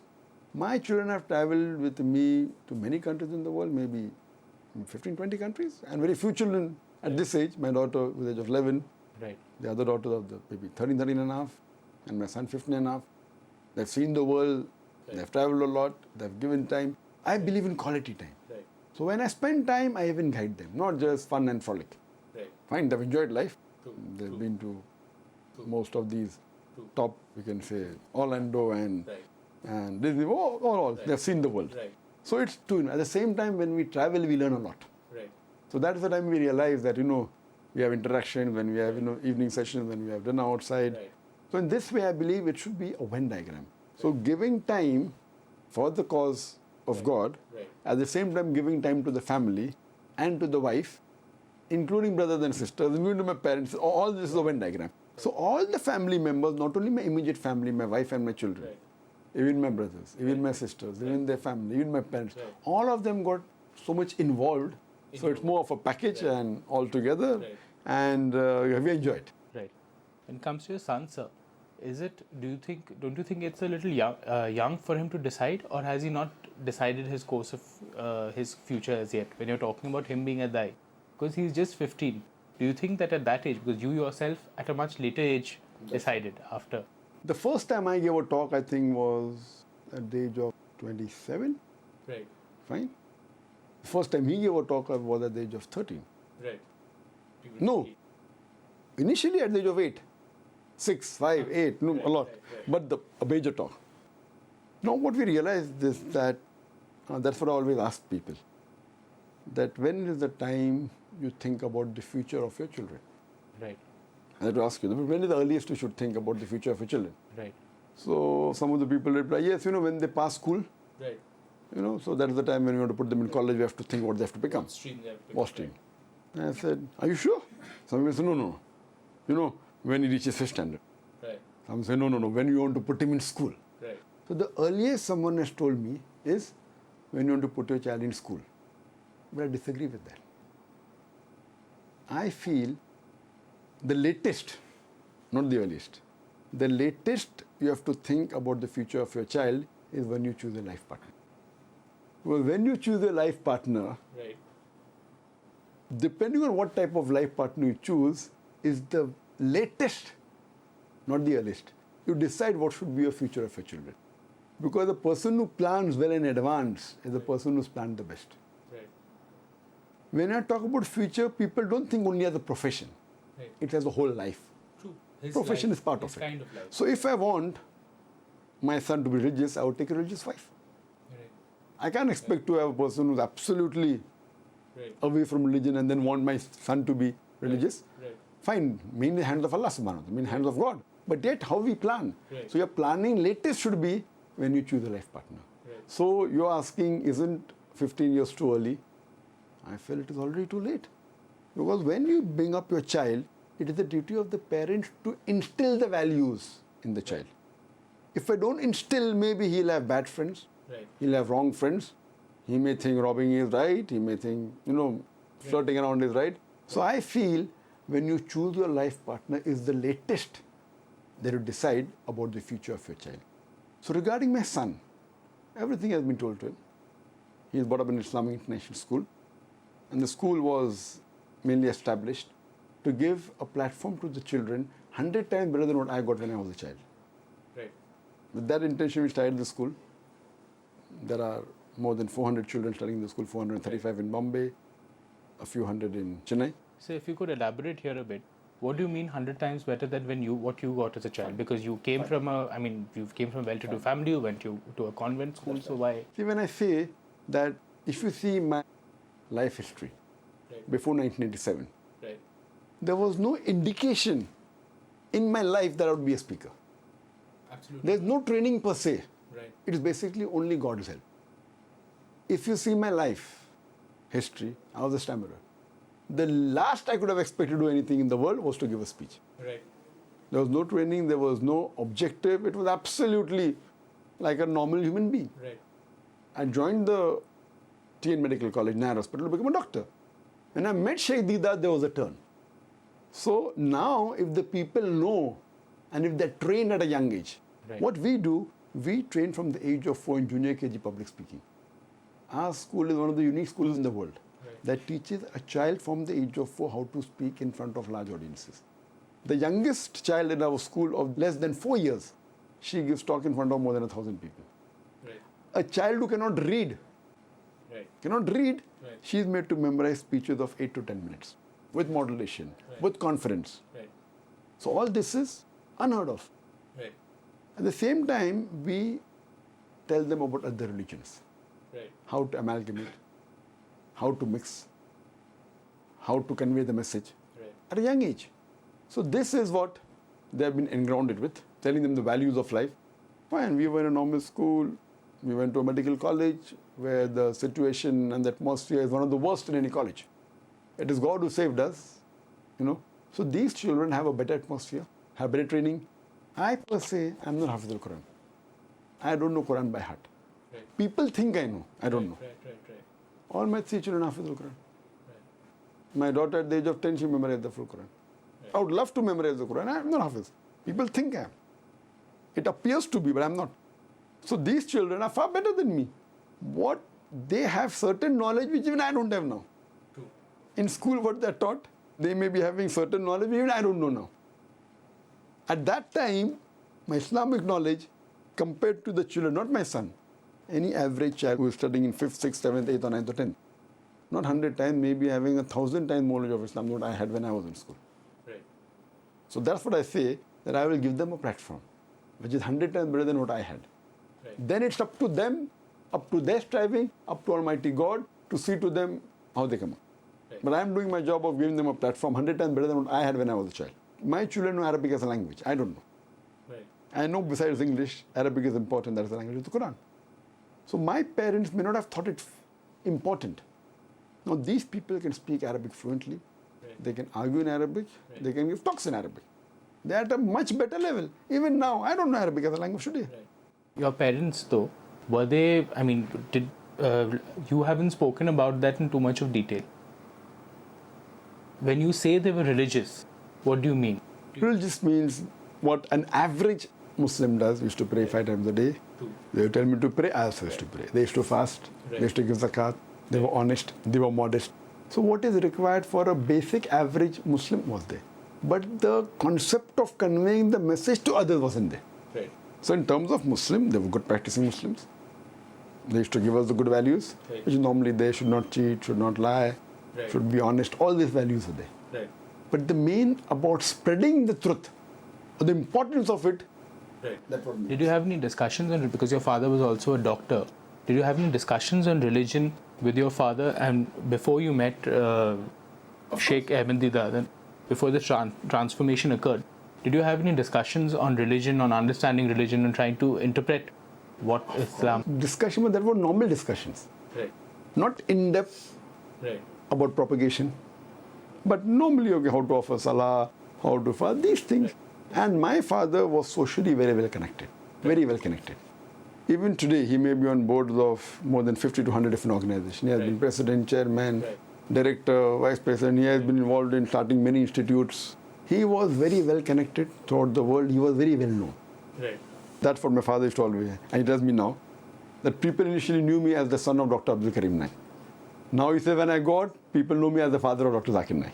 Right. You know, so this is, but naturally, I mean, my father is socially very well known, but God has his plans, and that's how. So I'm very thankful to my parents. And my father gave me the freedom to think and to choose. In fact, he gave me extra freedom, which I feel sometimes is bad. Right. It is God's grace that we were on the straight path. But he gave us the freedom. And he said that anything for education, he did not want us to see movies or spend money in things which are wrong, but spend money in the right way, to buy books, go for sports, go and see the world. But things which are useless and unproductive, you are very much against it. But then why do you say he gave you extra freedom? Then it was when you're saying he gave you some extra freedom. Extra freedom means we could do what we want, we should tell him and he should agree. Where sometimes I feel that they should check on you as such. Yes, we used to have faith. Fine, but God was there that, that the best person to put on the track is God. So he used to give us freedom, fine. But it was God's grace that we always stayed on the straight path. So it is not our intelligence or our intellectual. It is God's help and his guidance that is beyond that. You were saying sometimes I feel. You were saying in connection to this, you were saying right now, sometimes I feel, when we were talking about freedom, you were saying sometimes. Yes, I feel that you cannot give so much freedom that you give complete choice. Okay, like for example, you cannot say, okay, you go and choose what is right, what is wrong. Go in the forest and choose any fruit. Right. You will poison yourself. Right. So always guidance is required. Right. At the same time, within the permissible thing is fine. Right. You can't tell a person, okay, go and have alcohol if you want, and then you may become alcoholic, you may not become. Right. My father didn't tell me that, but I'm telling you. Right. But so this is too much freedom. Right. Fine, you know it yourself. Fine, you will falter, you will alcoholism is wrong, and then you come, no, okay, go and gamble. Right. No problem. When you lose money, then you yourself realize that gambling is wrong. Right. But I believe that there should be certain do's and don'ts. And remaining should be freedom. Do's must fine. Right. You should pray. Right. You should be honest. Right. You should be kind. Right. And some don't. Okay, don't gamble.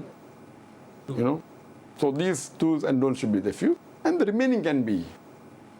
So coming to your school, because that's what we were speaking about right now, there are two questions here, quick questions which I'll add together about the school.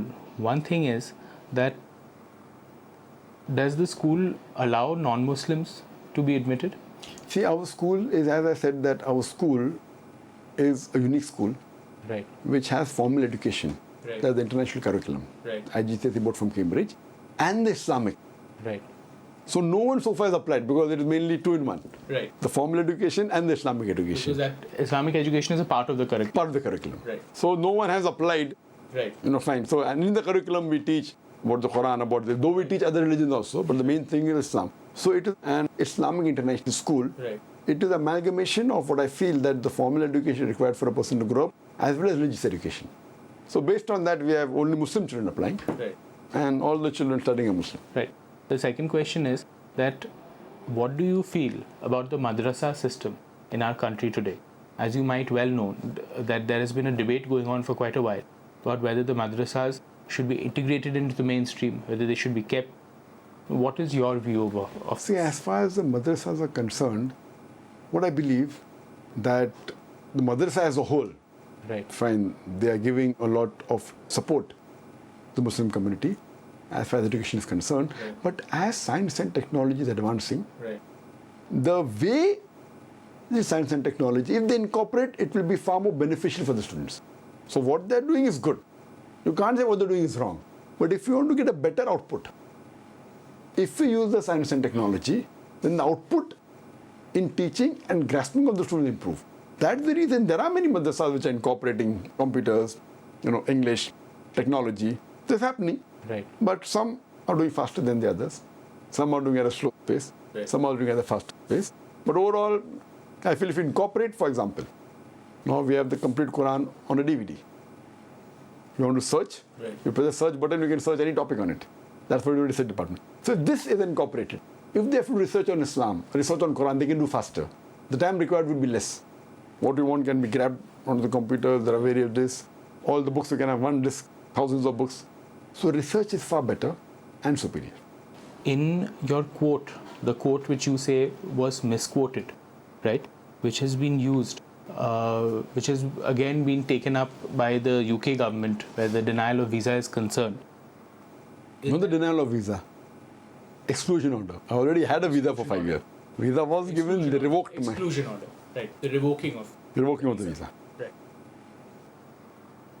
There is the word terrorist and there are these two phrases. One which you've used in the quote. I'm not going to the full quote, but I've read the full quote, which is antisocial elements you've spoken about, terrorism against antisocial elements, and you've spoken about terrorism against common innocent people being bad. Now out here, how would you define common innocent people? I mean, how does one draw the line there? That's right.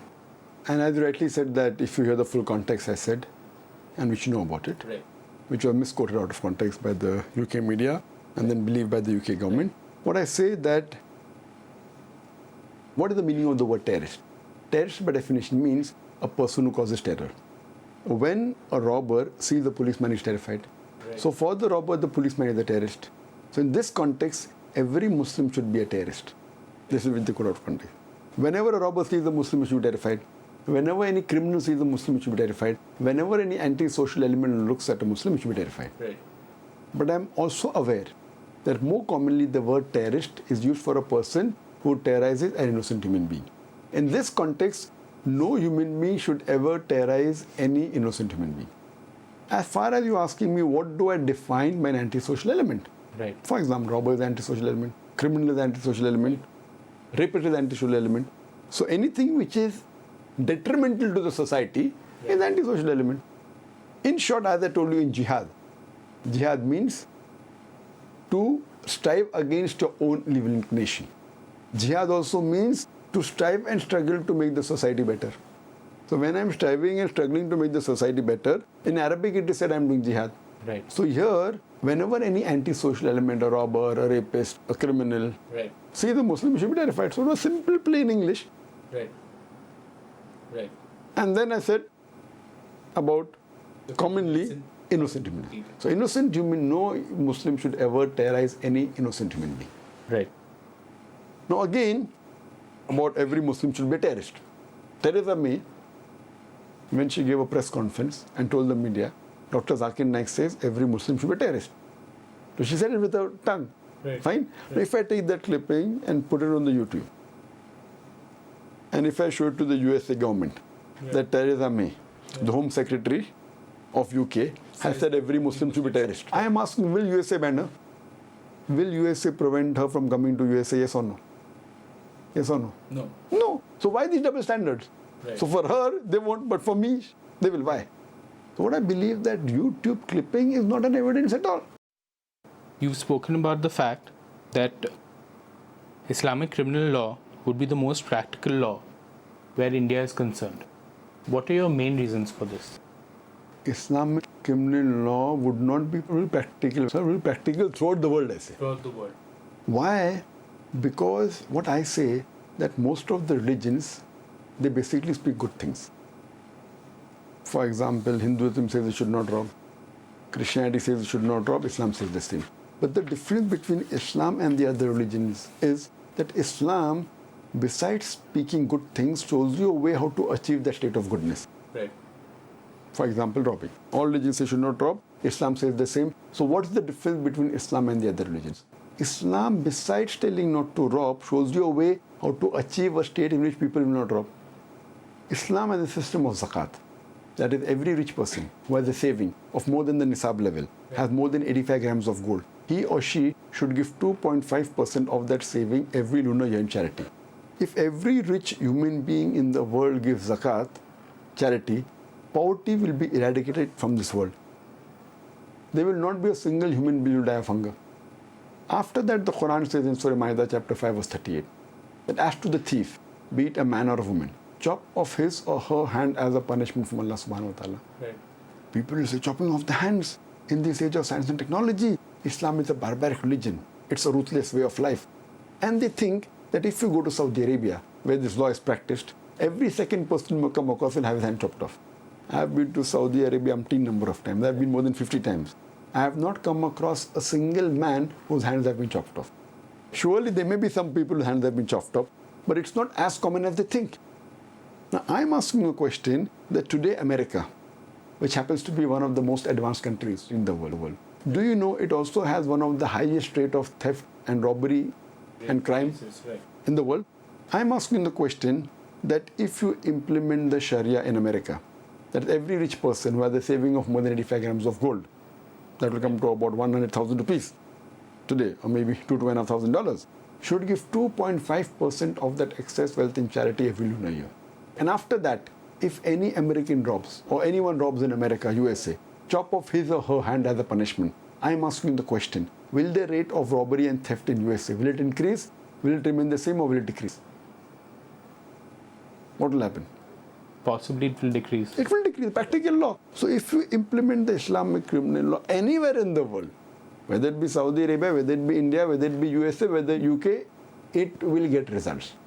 People have a misconception. Just one thing here, which is a point you would surely understand, which is that the one problem with implementing a law like that is that, let's say we put a person into jail, and let's say it is proved, because you know how trials are in our country. It takes a while, and finally one judgment might be wrong, another judgment might be right. There is an appeal, and it is proved, let us say 2 years later, after he's in jail, that he was actually innocent. Correct. You can free him. Correct. But once you've chopped a man's hands off, then how can you reinstate his form? So if there's an appeal, you cannot chop off the hand until the appeal is over. Right. Suppose in the low court, he goes, appeal is there, the punishment cannot be given until it's done on the high court. Right. And the difference between Islamic law and the other law is you have to follow Islam as a whole. In the Islamic law, if someone gives a witness, and if the witness is proved to be a liar, you have to give him 80 lashes, which is not there in the other country. You give a witness, you can say, "मैं जो कहूँगा सच के सब कुछ नहीं कहूँगा, whether on Bhagavad Gita, whether Bible, whether Quran," and you can lie openly. Right. In Islam, a person will think 10 times before lying. If he is caught, if he is exposed, 80 lashes. So as a whole, You tell me one thing. Today, the least rate of crime, theft, any country in the world, Saudi Arabia. Why? Not because the police of Saudi Arabia is very intelligent. Right. The police of UK and USA is far more intelligent. Right. Because the law is so strict, a person will think 10 times before robbing. If you see the policemen of Saudi Arabia, not that they are very great, but the law is so strict. What we realize that even if Saudi Arabia today relaxes this law, theft will again start in Saudi Arabia. What I'm trying to say, we have a practical law. And there was a country in Africa, which at the moment this law was implemented, within a few months, theft and robbery came down, next to zero. So we have practical examples. That doesn't mean everyone who robbed the hand will be chopped off. The moment you chop off the first or two robbers, everything will stop. So when the crime will not na rahenge, baas na bajenge, basuri, the crime will not be where the question of giving punishment. So that's the reason the least rate of theft or rape in any country, it's in Saudi Arabia. What I'm trying to say that this is the most practical law. Right. And you see the countries where the law is implemented, the least rate of theft takes place. Certain names, for example, Pavel Skachevsky, Michael Savage, certain other people, Mike Guzovsky, this Kansas Baptist pastor called Fred Phelps, these people have also been banned from the UK. For I haven't heard of them. Okay, some people who either their visa was revoked, something, because of certain claims, such as this person has certain that was the UK. They belong to which field? No, which field? Were they political leaders? Were they religious? Politics, some were from religion. So, at the same time, when we are talking about the visa being revoked in this particular Revoked and exclusion order. Both together. Then why do you stick to your stand that this is as a result of a general larger paranoia about spreading of Islam? What is that? Very good. See, these what we're talking about maybe in the past, not in the near future. Right. And this may have been done by the previous government. This government is new government, 1.5 months old. Right. And the first person who they banned, excluded, was me. Right. So I'm the first scapegoat. Right. I'm talking about this government, not the previous government. And all these bans were not done by this government, were done by the previous government. Right. So the world of a difference between previous government and this government. Right. So this government is a conservative government, was always in the opposition. Telling the previous Labour government, it's your fault, you allow people, you allow Muslim speakers to come in. Now when they came to power, if you have the bully made the class monitor, then the thing goes away. But now they're in the dock. Right. When they made the class monitor, I don't think so they wanted to ban me. But because of that article that came on 30th of May in Sunday Times, saying Dr. Zakir Naik says that every Muslim should be a terrorist, he's a hate monger, preacher of hate led into Britain, it blamed the government. Attacked me, he's a hate monger or he's a misogynist, he hates women. There are more women coming from my talk. The women accepting Islam after my talk. Right. So it put pressure on the government. Right. So they knew very well that legally there was no way they could ban me. See, the government is new, but the Home Office is old. The Home Secretary is new. The intelligence is the same. Right. The intelligence knows very well my work. Right. There is no way. Even the top intelligence, I know their names also, so I don't want to take their names. They know very well my work. They know me in and out. And according to the legal team, they could not ban me. Right. It is more of a political decision. Now, because when they came into power, the other people started saying, why aren't you banning? Why aren't you banning? And because, as you know, Felt the pressure. according to the UK media, according to the UK intelligence, the most popular Muslim speaker is myself. Right. The speaker amongst the Muslims who get the maximum audience in UK, in USA, in Canada, in the world is myself. So there was no better scapegoat than me. But they know very well I'm going to challenge the thing. But they don't know that I can go to any extreme for the truth. Right. That they didn't realize. And now the decision was more of a political decision. If they say this person is good, we don't want to ban him, they will have a very sorry face. It will weaken the political situation. Right. They see it. Right. If they ban me and if I challenge, time lagega ek mahina, It'll take a while. 1 month, will go. So there also we'll have to have a problem. Right. But this, the danger of the political seat is a bigger problem than facing the court. Right. Because they can tell the other people, fine, we ban him, but the court will allow them. Right. But even the court passing a verdict against the government is a bad name for the government. But that's a smaller loss as compared to this loss. So they preferred taking a smaller loss than a big loss. And I think it was a political move. Because anyone, you don't have to be intelligent, any layman goes on the net or sees my DVDs and sees the context. Right. It's absolutely clear. Right. I've been condemning violence, killing innocent people in hundreds of my talks and hundreds of times, and they know it very well. This was just an excuse. And why do I say that the government, it has got Islamophobia? Right. Why? Immediately after my ban, they ban other people also. 2 days after that, Dr. Bilal Phillips, he came from Qatar. He's a Canadian. On 19th of June, he was sent back. There was a person, Arib Islam, South African, white. He's a Muslim, white man Muslim. He's a convert, he's a revert. He wanted to come for a conference, they didn't give him visa. No, not giving visa is one thing, but not allowing entry to a person who has a visa. Bilal Phillips had a visa. So what I realized that it is more of an Islamophobia. It's more of a political decision. And what they fail to realize, all these speakers, I know them. I know Bilal Phillips well. I even know Arib Islam. We are promoting peace and we have condemned killing innocent people hundreds of times. What they fail to realize, if they prevent us from coming to the country, I am aware that there are many youngsters who are being misguided by certain Muslims who are claiming that killing innocent people is part of Islam. If they prevent people like us coming to UK, these youngsters will become soft target for these people. So what they're doing is that they're digging their own grave. So if they really want peace, why are they preventing those speakers who promote peace from entering? And the records are clear. You know, there are so many heads of states who have called me from many countries. I've been the guest of the governments. I've met top government officials of so many countries. So is the UK intelligence trying to tell the world that all the other governments are fools? I have met kings, I have met sheikhs, I have met rulers of many countries, I have met prime minister, I have met presidents. And they call me, I've had lunch with them, dinner with them, stayed with them in the palaces. So the UK government is giving a message, all these people are calling a person who promotes terrorism. What message are they giving? Are they saying to say that UK intelligence is the best and all the other governments are fools? So I think it was a political decision. When it comes to your son, sir, don't you think it's a little young for him to decide, or has he not decided his course of his future as yet? When you're talking about him being a dai, because he's just 15, do you think that at that age, because you yourself at a much later age decided after? The first time I gave a talk, I think, was at the age of 27. Fine. The first time he gave a talk was at the age of 13. No. Initially at the age of 8. 6, 5, 8, no, a lot. But a major talk.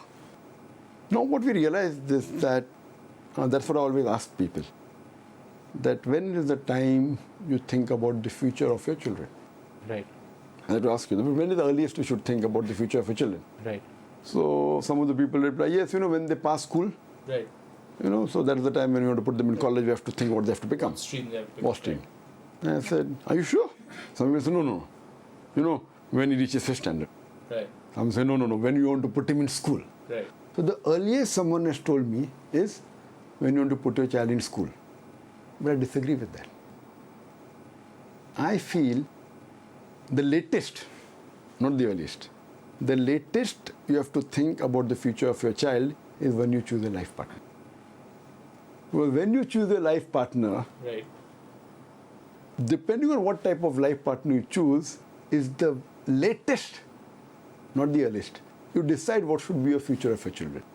Because the person who plans well in advance is the person who's planned the best.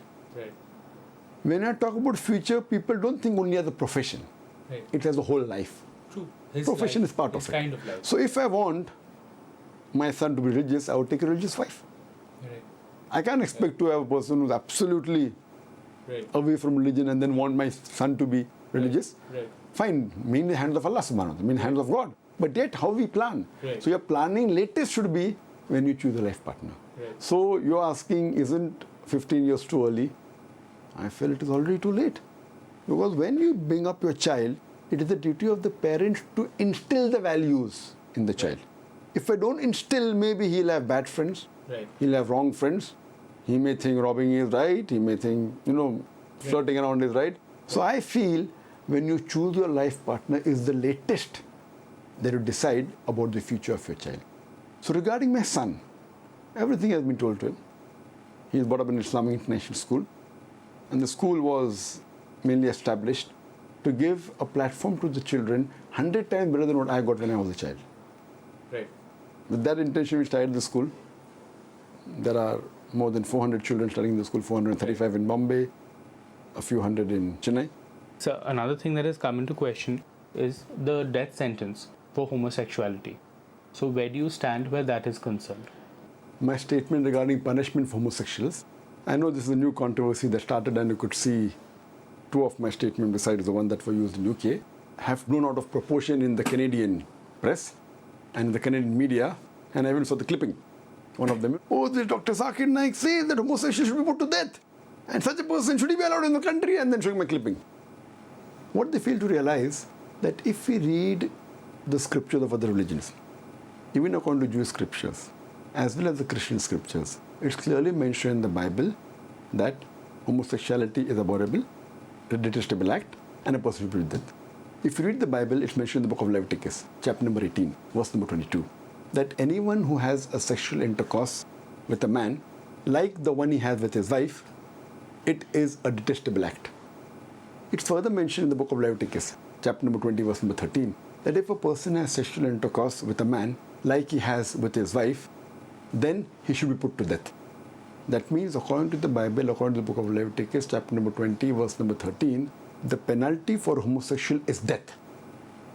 Further, if you read in the 1 Corinthians, chapter number 6, verse number 9 to 10, it says that the people who do evil will not inherit heaven. It goes on to say that even the homosexuals and the sodomites, they will not enter heaven. So, this is the rule. And furthermore, in Christianity, it's mentioned the homosexual is a curse from God. In Romans chapter number 1, verse number 18 to 27. Bible has discouraged homosexuality, spoken against in several places in the Bible. In Romans chapter number 1, verse number 26 and 27. In 1 Corinthians chapter number 6, verse 9 and 10. In 1 Timothy chapter number 1, verse number 9 and 10, several places.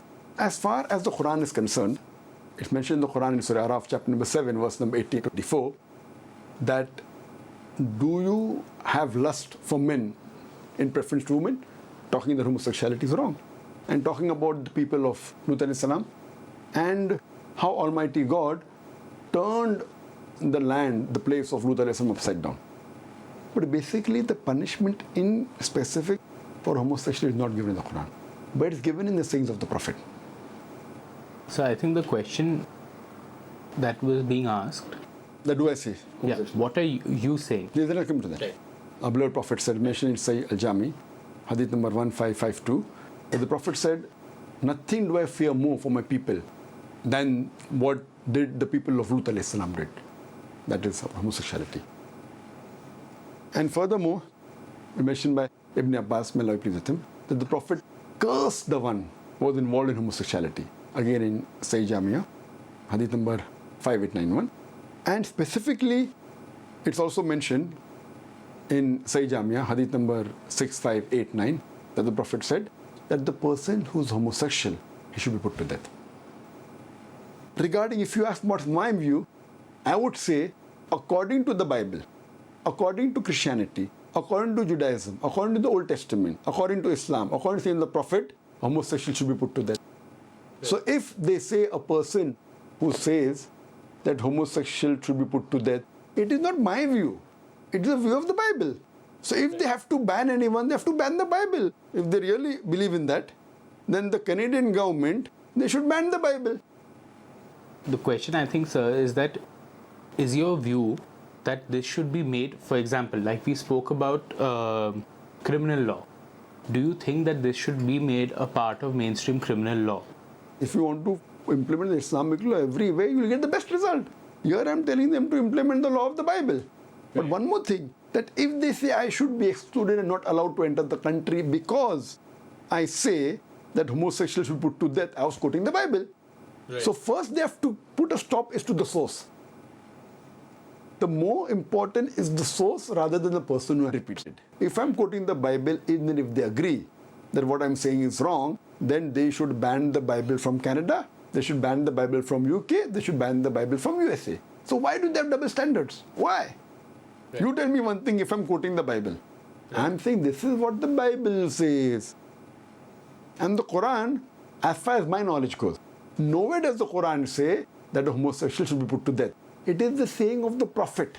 Right. One of the hadith, Sahih Jamia by Sheikh Nasruddin Albani, Right. 6589, Right. hadith number, that says that the Prophet said homosexual should be put to death. So I'm not trying to hide anything. Even Islam says the same, but the Bible says clearly that the homosexual should be put to death. He will not enter heaven. It's a detestable act. Right. So if they want to take any action, first they should do is ban the Bible. Then it will be called that these people are truthful people rather than talking about me. So why do they have double standards? Right. There are certain other things which you have spoken about, things which might be rules of Islam. Or may not be rules. Or may not be rules. I'll ask you. Adopted child, an adopted child can't have a legal name. I'll just list. These are not huge major things, but they are things which are important in somebody's way of life.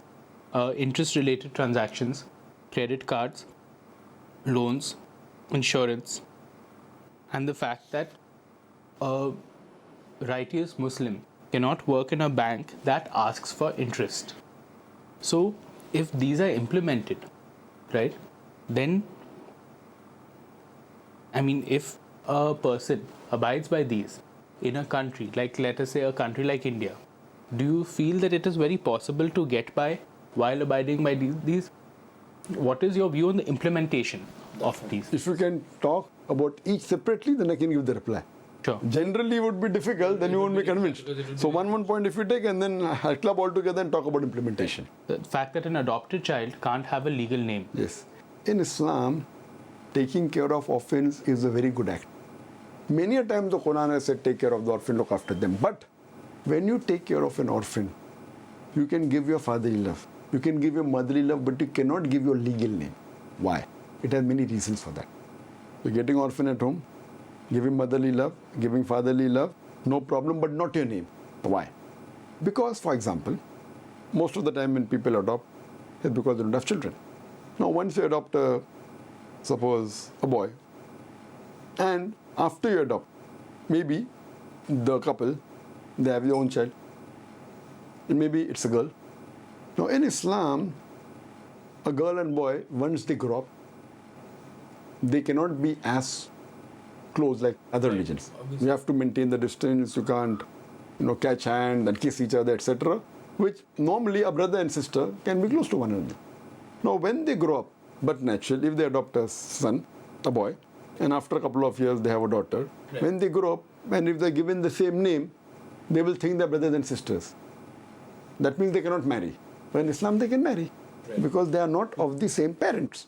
Fine? So, when you tell that he is my child, that means they will think they are brothers and sisters, and they may do acts which may be prohibited in Islam. So, Right. to prevent this embarrassment, we prefer telling at the outset. And no one can say that a person cannot conceive. Right. Similarly, if they adopt a boy, once the boy grows up at the age of 18, 19, he has to even maintain a distance from the mother. A true mother, he need not maintain. Right. But otherwise, if the woman, when she's adopting at the age of 20, and he's 18, when he is 18, she gets 38. But yet, 20 years boy and a 38 years woman or a 40 years woman, Right. there has to be a distance maintained if they are not mother and son. So if you falsely claim that he is a son, then it would be an evil act. Because the mother and son can kiss each other, they can stay together. So to prevent all these things, you have to tell at the outset that fine, you are my son, you can call son no problem, Right. but cannot call the legal son. Furthermore, that in the Islamic law, there is an inheritance law, that if you have a son, then if the father dies, the wife gets half the share if there are children than what she would have got if there were no children. So that means the Quran says that for the wife, she gets 1/4 if no children and 1/8 if there are children. The moment you adopt a child, the wife's share becomes half in inheritance. Right. If the mother dies, then her husband's share also becomes half. In Islam, besides the shareholding, if she wants to voluntarily give to someone who's not the original inheritor, the person dying can will maximum 1/3. So if you take a child and don't give a legal name, but yet call him beta, no problem. Call him son, no problem. You can call son even to a person who's not a son, with love.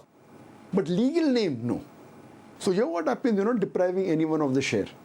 Whether the wife, whether the husband, whether the child. And the moment the child is born, even the child gets less. So in Islam, we don't want to deprive anyone of their legal inherent share. So these are such problems which will crop up if you give a legal name. So what Islam says, you want to adopt, fine, give the fatherly love, motherly love, but not your name. So that it's known that this is not the original child. And on the day of judgment, you will be raised with the name of his father. So you can't give a wrong name. That's the reason I said legal adoption, giving name is not allowed, but taking an orphan. So what is wrong in that? What is there in a name? Right. Main thing is you can give fatherly love, double mother, no problem. So that if you want to implement in India, also the same thing. Okay, adopt a child in India, no problem. Look after an orphan child, you'll get blessing, you'll get sawab, you'll go to Jannah, you'll go to heaven. Right. But not the legal name, because it will create complications and will be depriving your own relatives of a certain share. So if you adopt and don't give your legal name, yet you can give 1/3 of your inherent maximum. Right. And put it on the name, but that depends upon you. You can give 10%, you can give 20%, but not more than 33%. But that is up to you, right? So hope that clarifies. So I say also adopt it here. Any part of the world, that would be good for you, so that you take care of your own family also, as well as of that orphan. The next thing is interest related. I'm putting these together. Right. Interest related transactions, credit cards, and loans. I suppose credit cards and loans are linked to interest related transactions where there is an interest element. The thing that in Islam, there are various verses in the Quran which say that taking and giving interest is prohibited. Right. Riba is the word. Right. So, and Quran clearly mentions in Surah Baqarah chapter number 2, verse number 278 and 279, if anyone involves in taking or giving of riba, that is interest, and does not give up his demands of interest, take notice of a war from Allah and His Rasul. That means Almighty God and His Messenger will wage a war against you if you involve it. It's a very big sin. It is a bigger sin even than having alcohol. Right. It's a bigger sin than gambling. Even gambling and having alcohol is a big sin, but this is a bigger sin. And today we know the economic crisis that we had 1 or 2 years back and what the world is involved. It is, recession is one thing, economic crisis. Right, crisis, the meltdown. Recession, economic meltdown, the right word. It was due to the interest-based system. What happened to Lehman Brothers? What happened to Citibank?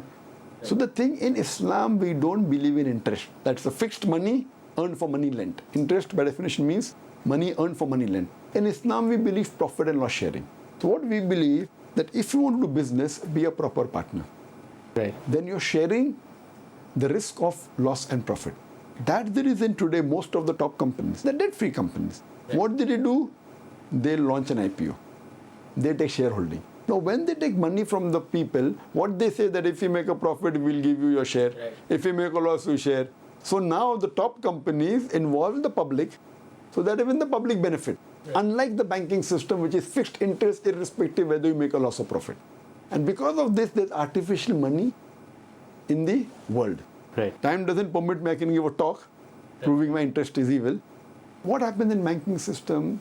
Suppose bank A gives to bank B 100 rupees. You have a right to keep 10% cash ratio and give it to bank C.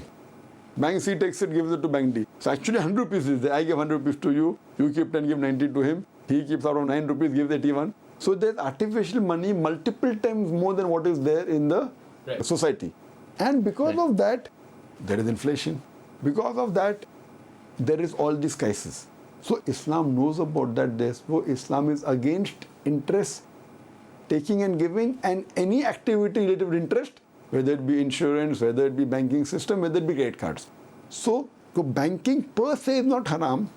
Interest-based banks are haram. So there are Islamic banks also, which deal with profit and loss sharing. But when you put your money in an Islamic bank, right, there are various musharaba, musharika, murahaba, very different types.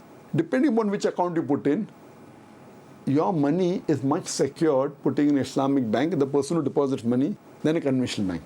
The person who takes it also, he has a better facility. So if you know the full banking system, it is win-win for everyone, for the depositor, for the bank itself, but it's equally divided. In the conventional banking system, it makes a rich man more rich and a poor man more poor.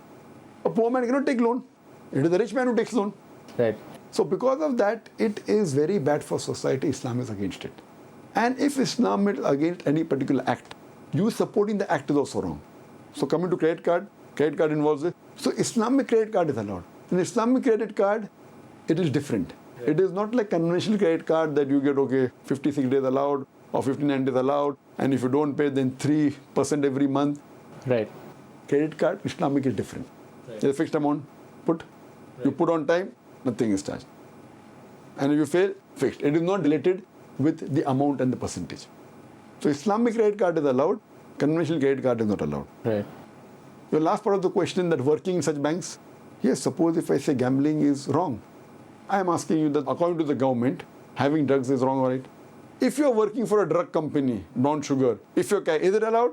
The government will catch you and put you behind bars. So when according to Islam, interest-based institutes are wrong, so working also for interest-based institutes is also wrong. Right. So that is the reason in my talk I said according to Islam, interest-based banks are prohibited. Even working for interest-based banks is prohibited. You can work for an Islamic bank or any other institution which is not involved in haram activities, whether it be gambling, whether it be alcohol, whether it be interest. So I completely see the logic in what you're saying. However, the question was related to the implementation. Can you implement here? Like, for example, to expand on that question, for a person like you, who is running a huge trust, you have to deal with a lot of matters of finance. Of course. Are you able to, in this world, in today's world, to deal without involving interest? Of course, that's what you're doing. Right. So therefore, if you want to open an account in a conventional bank, you can open a current account which does not involve interest. So our account is current. We have a very big budget, but it's in current account. So because there's no Islamic bank here. But if I'm in a Gulf country, I would put in Islamic bank. Right. But here, current account doesn't involve the taking and giving of interest. We don't involve in interest. Right. So therefore, it is permitted. For a person working, if we agree this interest, it is a virus for society, how can I agree someone should work in that? If I agree that brown sugar and cocaine is a virus for society, how can I permit someone working for a brown sugar company? The same logic, this is worse. The interest-based system, today's economic crisis, the economic meltdown is because of interest-based system. It is because, the background.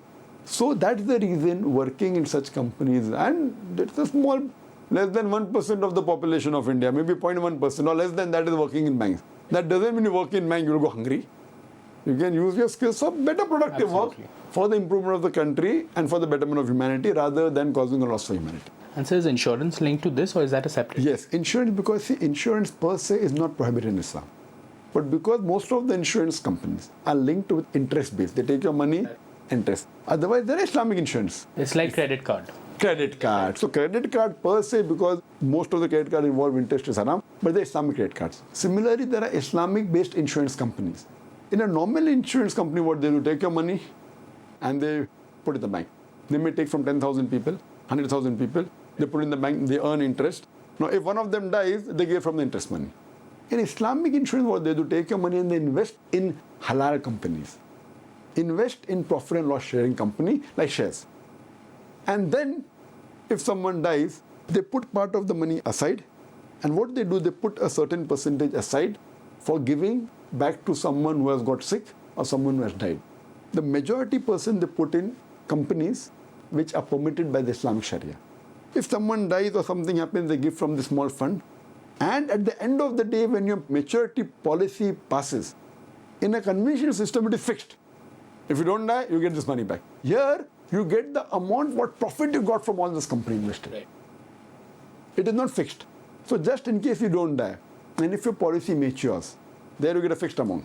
Here, you get your amount back and the profit what you have made investing companies. So interest element is not there. Yet on the face of it, you do get returns, which more or less, maybe less or more than a conventional insurance company. So insurance per se is not haram. Insurance based on the interest system is prohibited. Right. Islamic mutual funds are there. Islamic shares are there. Right. But Islamic banks are not there. Because the RBI, the Reserve Bank of India, does not permit, because the rules of a normal conventional banking system are different Islamic from banking. the Islamic Unless the RBI changes the rule. And there have been many presentations to the Prime Minister, to Manmohan Singh, to the ex-Finance Minister Chidambaram, to the present Finance Minister Pranab Mukherjee. And there are talks that they may permit, but so far they have not. But there is Islamic banking in UK, there is in USA, there is in other Western countries. But India so far has not permitted. And we have high hopes that, and we pray that hopefully when Indian government gives permission, and it will be better for Indian government. It will improve the economy. Why?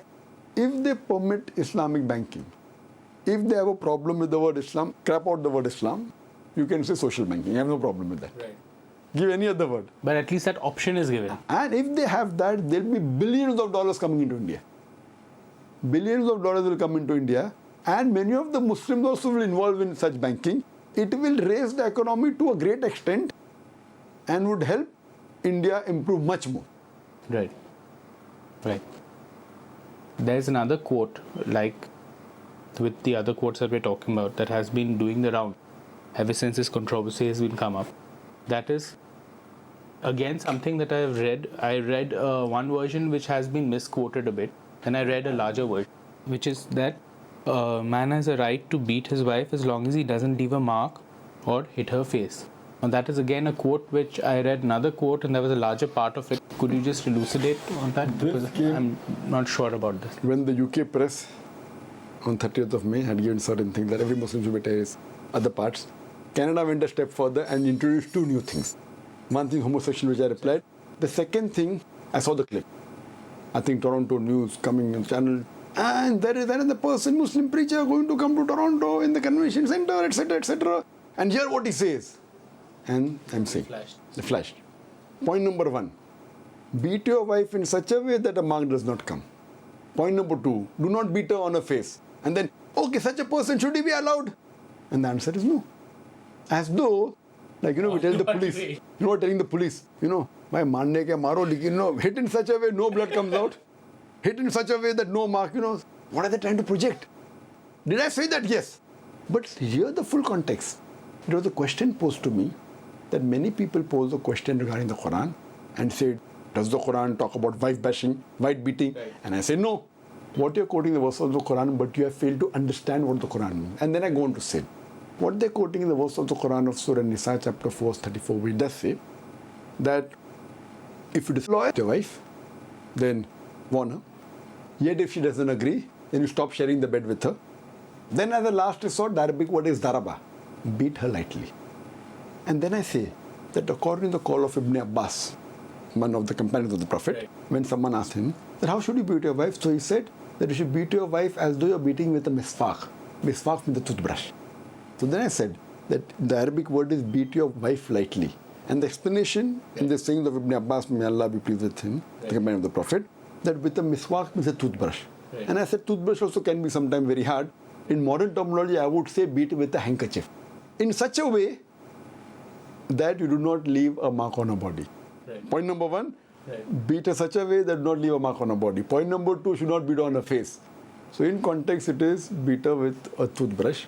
In modern terminology, beat her with a handkerchief. Right. That also, because in school we used to have tichki, in school we used to track. That sometimes also can sting. Right. Can sting. Right. So I said, even with that, point number one, such a way you don't leave a mark. Means if you beat with a handkerchief also in a proper way, if a technique is there, it can leave a mark. Right. Or if you hit with a toothbrush also. Right. So it's saying beat with a toothbrush or with a handkerchief in such a way, point number one, don't leave a mark on a body. Point number two, do not beat on a face. Right. Now if you show only this part. Right. So I'm just there. Right. And they talk about freedom of expression. Anyone who sees my lecture in context would realize I'm saying the Quran says beat lightly, it's a symbolic beating. Now, I'm asking you, if I say that when you displease the wife and you have a disagreement, to show that you don't agree with her first, tell her, then don't talk to her, don't share the bed, then beat her lightly, a symbolic beating with a handkerchief or with a toothbrush, such a way that you don't beat on the face, such a way you don't leave a mark on the body. Right. Does this mean that I'm talking about wife bashing? Right. So why are they going out of the way to malign me? Why? That's why I told you earlier, it's more for conspiracy. Right. They know this person is the most famous person. They know this person answers with reason, logic and science. Whatever argument, whatever allegation the Western world has against Islam, Alhamdulillah, I reply with reason, logic and science. So the only way they can malign me is by absolutely misquoting me. But they know, as Quran says in Surah Isra chapter 17 verse number 81, وَقُلْ جَاءَ الْحَقُّ وَزَاقَ الْبَاطِلِ إِنَّ الْبَاطِلَ كَانَ زَهُوقًا, that say truth has arrived and falsehood perish. For falsehood is by its nature bound to perish. So when truth comes against falsehood, falsehood perishes. There's one thing which you said when you were talking about eating pigs, right? There was the hygiene point which you mentioned, which was there. But there was another thing which you had said, which you said that eating a pig would make someone behave like a pig. What logic was there out there? What analogy? Because in that sense, I mean, we do eat animals, right? Even Hindus who are non-vegetarians, they eat. That's right. See, this was in question to why does Islam prohibit the eating of pork? And I want to also the Islam prohibit eating of pork in no less than 4 different places. Surah Baqarah chapter 2 verse 173, Surah Ma'idah chapter 5 verse number 3, Surah Anam chapter 6 verse 145, Surah Naik chapter 16 verse 115. Furthermore, it's prohibited even in the Bible, in the book of Leviticus chapter number 11 verse 7 and 8, book of Deuteronomy chapter 14 verse number 8, in the book of Ma'idah chapter 65 verse number 2 to 5. It's even prohibited in the Hindu scriptures in Vishnu Sutta chapter number 5 verse number 49, saying that most of the religions prohibit the pork. So I'm telling you how to give the background. If I only give the main thing, you will think something is illogical. Then I say, besides the religious scriptures prohibiting the eating of pork, there are various logical reasons why pork is prohibited. Today, science tells us that there are no less than 70 different diseases a person can acquire if he has the flesh of pig. Right. Pinworm, roundworm, hookworm, you name it, it's there. One of the most dangerous is tapeworm, called as Taenia solium. And the eggs, by the time it goes into the bloodstream, it can enter almost all the different organs of the body. If it goes to the brain, it can cause brain damage. If it goes to the eye, it can cause blindness. Can go to the heart, can cause heart attack. And the other one is Taenia trichurasis. And people have a misconception that if you cook your food very well, these eggs die. Out of those 22 people suffering from Taenia trichurasis, majority had cooked their food very well. That means that a normal cooking range, what you have at home, these ovas of these diseases are insufficient to kill it. Point number 2, today's science tells us eating pork has more of fat-building material rather than muscle-building material. That is the reason those who are regular pig eaters, they have got flaps, they have got tires. And today's science tells us that fats get deposited onto the vessels of the arteries into atherosclerosis, can cause angina, can cause hypertension. One of the reasons, not the only reason, one of the reasons that more than 50% of the Americans are suffering from hypertension is because most of them are pig eaters. Right. Furthermore, today's science tells us that one of the most filthiest animal on the face of the earth is pig. Right. Wherever you find filth and muck, you find the pig. Right.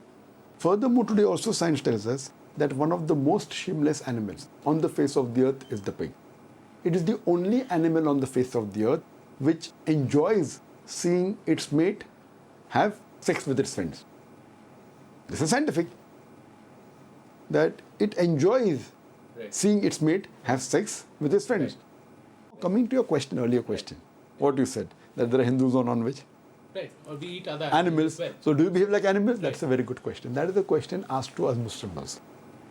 And I'll come to that reply. That you Muslims eat animal and you behave like animals. This is the argument that is put against the Muslims. Right. Many a time. Right. The reply I gave, I agree with you for sake of argument. What you eat has an effect on your behavior. That's the reason we eat only the peaceful animals like sheep, goat, cow, because we are peace-loving people. We aren't allowed to eat the carnivorous animals like tiger, leopard, lion, who are ferocious. That's the reason, even if I agree with this research that what you eat has an effect on your behavior, we eat only peaceful animals like cow, goat, sheep, which are peace-loving because we Muslims are peace-loving. Right. Hope that answers the question. There's a net person online, Ali Sinha. He has asked for a written debate. Why have you refused a written debate? You're very ready for live debates. Why not? I'm not ready for live debate with any Tom, Dick and Harry. One thing is there, a written debate will never end. You start writing, right. There are 1,000 red herrings you can quote against the Quran. Right. 100,000.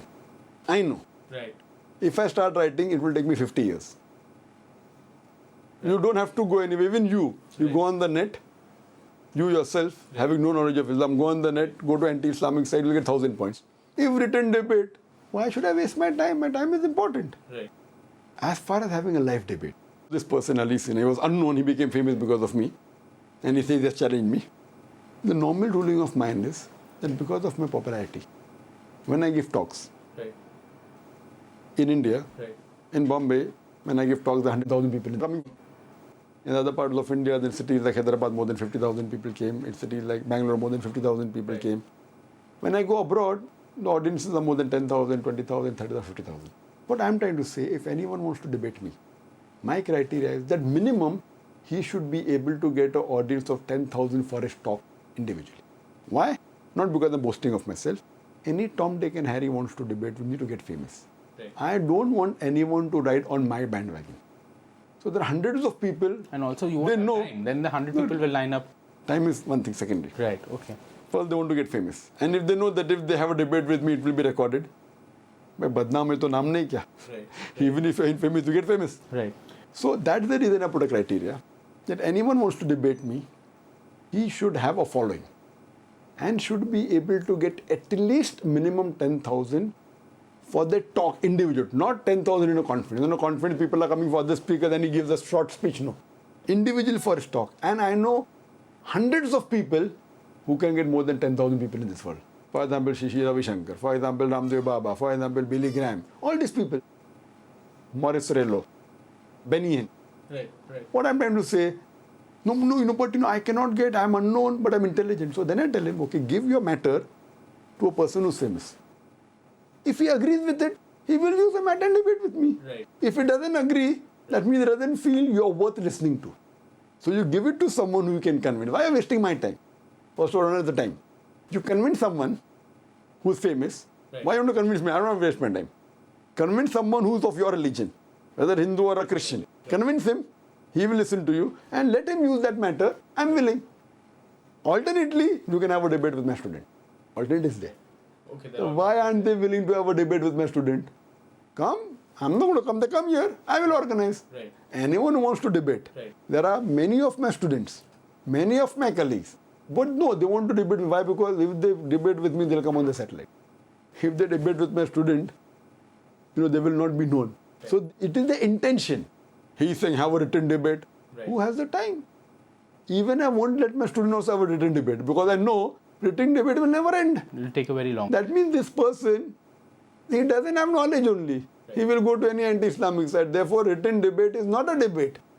Because in a debate, there's a fixed time. 1 hour, 2 hours, no problem. Right. Okay, have 1 hour, 3 debates, no problem. Written debate is endless. There is no result at all to it. I have not seen any debate with written which has results. Unless one of the person is a fool. Right. You understand, no? Or both are fools. Right. Right. I have not seen two intelligent people having a debate on a thing, and especially on these topics. Right. No, So which therefore- can go on forever. Go on for 50 years. Who has the time? And who's Ali Sina? If someone, if a high caliber person say written debate also, I can think, I can ask my student to have a written debate. A high caliber person. These things started initially, if you know, there were sites, I don't know the name, by some Christians and some Jews, were very vehemently against Islam. When I went to USA, I met them personally. I said, let's have a debate. So he said, do you think I'm a fool to have a debate with you in public? Joshin Katz, one person runs a very famous anti-Islamic site. He said, do you think I'm a fool to have a debate with you? Because he knows, in a debate he'll lose. He's more interested in the internet. Right. I said, get your knowledge. And on this site, the person who was very famous, Christian, who had knowledge about science and Bible and Quran, was Dr. William Campbell. He wrote a book saying there are 30 scientific errors in the Quran. And for 8 years it was popular. Now when some of the students in America requested me to have debate with him, now he is a known person, author of a book, very popular, then I accepted. He's a medical doctor, knows Arabic as a language. Right. Then I debated him in Chicago. Right. And it's there on the television. Right. Right. So person who has a following, person who is famous, I wouldn't mind. Like for example, if we are with Shishi Ravi Shankar, we had a dialogue, no problem. We may agree, we may disagree. There were 50,000 people who came for the talk. He has a following. Someone of caliber, someone who's famous, Ali Sina, who's he? Right. Why should I make him famous? Even mentioning his name on this talk will make him famous. So I don't want to mention his name also. I don't want to mention his name also. See, he is very clever. Cheap publicity. Right. Now, because he challenged me, whatever people know him, maximum people may have heard his name only because he challenged me. And what he did, he posted that everywhere, trying to say that he's very intelligent. This is cheap publicity. Right. He will not even last for a few minutes in front of me. And his arguments are so flimsy, it's not worth discussing. Right. But yet, read his argument. but yet you know him why? Because he's posted everywhere. After not to Zakir. And a layman, like normal person, so so therefore you should not use also his name. Say one person. Right. One person. Therefore I did not mention the name of the site which I mentioned. I took the name of Joshin Cats because he's unknown. But the site he runs, I have not mentioned why. The moment I mention that site, everyone go on the site. So what is it? Right. Right. Therefore mentioning this person's name also is not advisable. Right. Only saying that the person, Right. who challenged you. These are just people who try and just want free publicity. So there's one You mentioned question. to him that he wants to have a live debate, he can come and have a debate with my students. Right. Tell him that you are interviewing with me. Right. Go on the net. Certain institutes in India, Darul Uloom Deoband, and at Lucknow, right, there were a couple of fatwas that were out against you, which questioned your authority to preach Islam. So, how would you react to that? What would you have to say to that? Also, I'm just elaborating the question here again. Do you find yourself in a tight spot sometimes? Because on one hand, you are looking at preaching comparative religions. You are looking at logic, common sense. You are looking at answering questions. On the other hand, there might be clerics who question you and say that, but have you gone through the proper discipline which it is necessary for a person to go through to be an authoritative voice of Islam? So how do you answer that question in general? Point number one regarding some Darul Ulum giving fatwas against me. Point number one, I have nothing against any Darul Ulum. Or Lucknow, the other, right? And the point to be noted, what authority do I have to speak? I tell everyone I am a student of Islam. That's it. I never claim myself to be a scholar. I never claim myself to be an alim or a mufti or a person who gives verdicts. As far as Darul Ulums are concerned, I have nothing against any Darul Ulum. As far as the question, what is my authority in giving answers or preaching Islam, I always call myself to be a talib-e-ilm. That means a student of knowledge. I call myself to be a student of Islam and a student of Islam and comparative religion. I never claim myself to be a scholar. I have never claimed myself to be an alim or a mufti or a faqih. It is other people who hear me, they say Zakir is a scholar. I consider myself to be a student and I always will remain a student. As far as me giving replies to a question on Islam, a beloved Prophet Muhammad said, it's mentioned in Sahih Bukhari, Ballighu anni walaw aya. Propagate even if you know one verse about Islam. So whatever I know, I propagate. I never claim myself to be a scholar. But the point to be noted is when I give a reply, I always give references. From the Quran, chapter number, verse number, from the hadith of the Prophet, from the Veda, from the Bible. Now, this is a new style. Right. It's a new technique. Right. And because God has given me a good memory, when I give references, it carries more authenticity. So people agree with my answers more than the other people. I always say, in Islam, Zakir is zero. What I say, don't repeat, go and check up yourself. If I say, for example, interest is prohibited, I told you. Surah Baqarah, chapter 2, verse 270, 279. Go and check it up. Right. In Islam, you have to follow Allah and His Rasul, Almighty God and His Messenger. And what the Sahabas, the companion said, and the 3 generations. After that, any scholar says anything, if it matches with these sources, you accept it or just throw it out. Even Zakir, I say, is zero in Islam. I carry no weight. But the answers I give, if it's from the Quran, it is from the Prophet saying, it is from the Sahaba, it's from the first 3 generation, that carries weight. After that, anyone says anything doesn't carry any weight unless it is proven from the earlier sources. Right. Or there is a ijma. Right. Or there is a qiyas. If it is not falling in any of these categories, the answer is not carrying any weight. I have not gone to any Darul Uloom to study. I have got no formal training. I have read books myself. I never claim to be a scholar. But if people like my answers and are coming to my talks, you have to ask them why do they come. And what I'm trying to say, you tell me what is wrong in my answer, I will change it. Normally, whenever any religious person gives a talk, Right. whether it be in Hinduism, Christianity, or Islam, there is no question and answer session. It was Sheikh Ahmad Didat who I was inspired by, and then we continued that trend, that after a talk, we have question and answer session, which is longer than the talk. Right. My talk may be 1 hour, 1 hour, 50 minutes, question and answer is 2 to 3 hours. So this shows that you have a right to disagree with me. You have a right to challenge me. Right. Which is unlike as far as other religious speakers are concerned in other religions.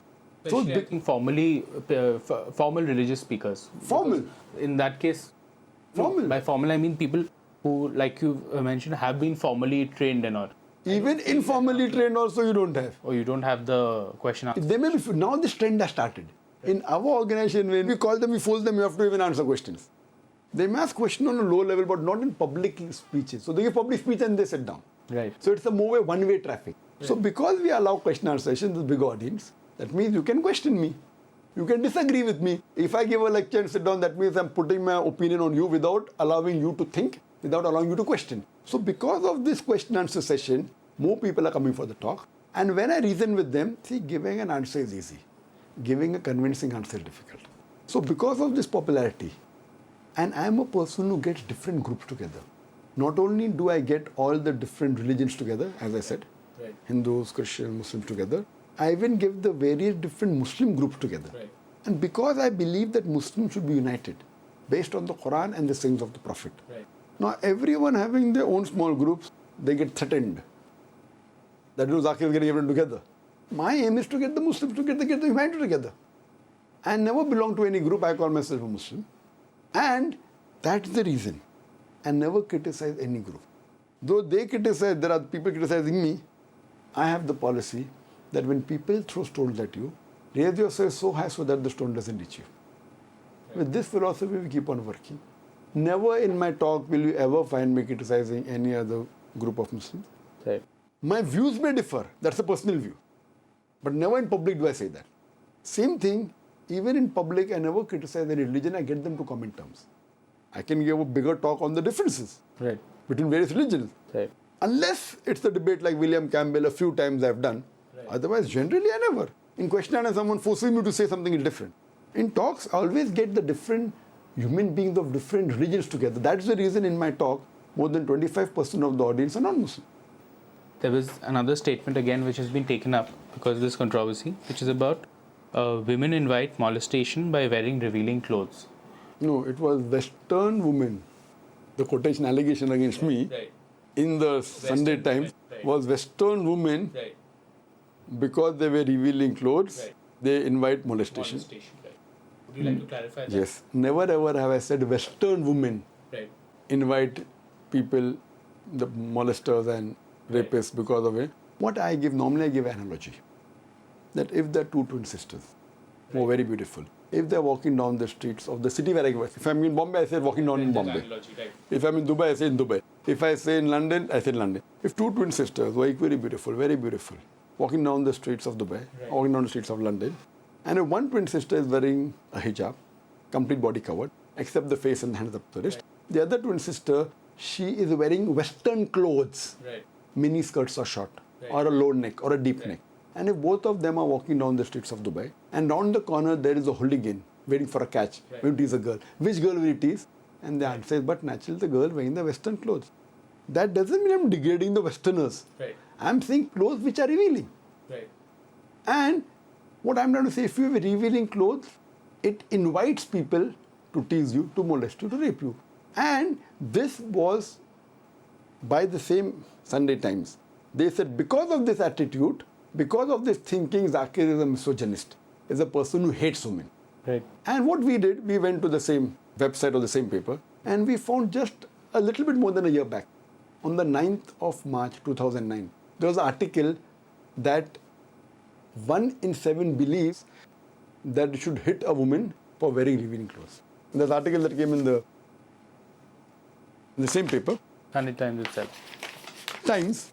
If it comes on Sunday, it becomes Sunday Times. It is Times Online. This. What does it say? Again, Times Online. It's a website on the same, just 1 year back on 9th March 2009. Women should be hit for wearing sexy clothes in public, 1 in 7 believes. Hit. Literally hit. Anyway, that's all. And furthermore, here it says, again on 21st of November 2005, women still held to blame for rape.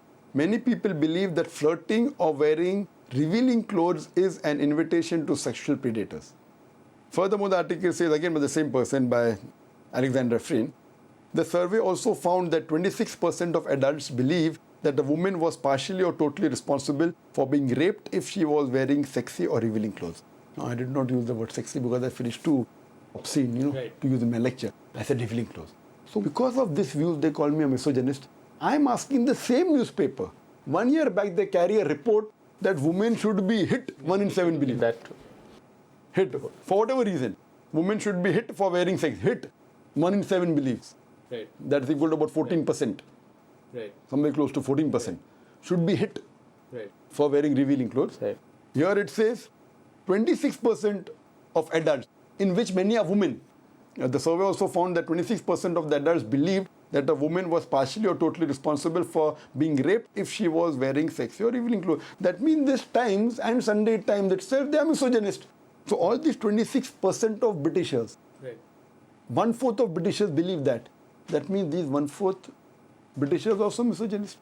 What I'm asking, why these double standards? The same paper when it carries. I'm repeating this. I am a man of knowledge. I'm a man who keeps on traveling. I'm a man who does research. So when I'm giving the same research which the Western countries are giving me, when they say it is acceptable, when I say it's not acceptable. Right. So why these double standards? Right. I'm just asking you to clarify your viewpoint on that. Correct. So what is, for example, when we are talking about that, we are talking about the two examples, the examples of the twin sisters. Correct. Right. Now, from there on, onward, what would you say? I What would be say your view? I would be amongst one of these 26% of Britishers who have this view. Right. That means if you wear revealing clothes like mini skirts or shorts, etc., you are inviting trouble. Right. But they are not only to blame. The more person to blame is the person who molests and rapes. That doesn't mean that these women are solely responsible. They are partially or fully. But the bigger blame would go on the person who molests, person who rapes. Because in the Quran, before And talking let about us just expand on that. And because this has also been there in your this thing, what punishment would you recommend for the... there's no punishment mentioned for a person who molests. Punishment is depending upon crime, it may differ. But for rape, it is there.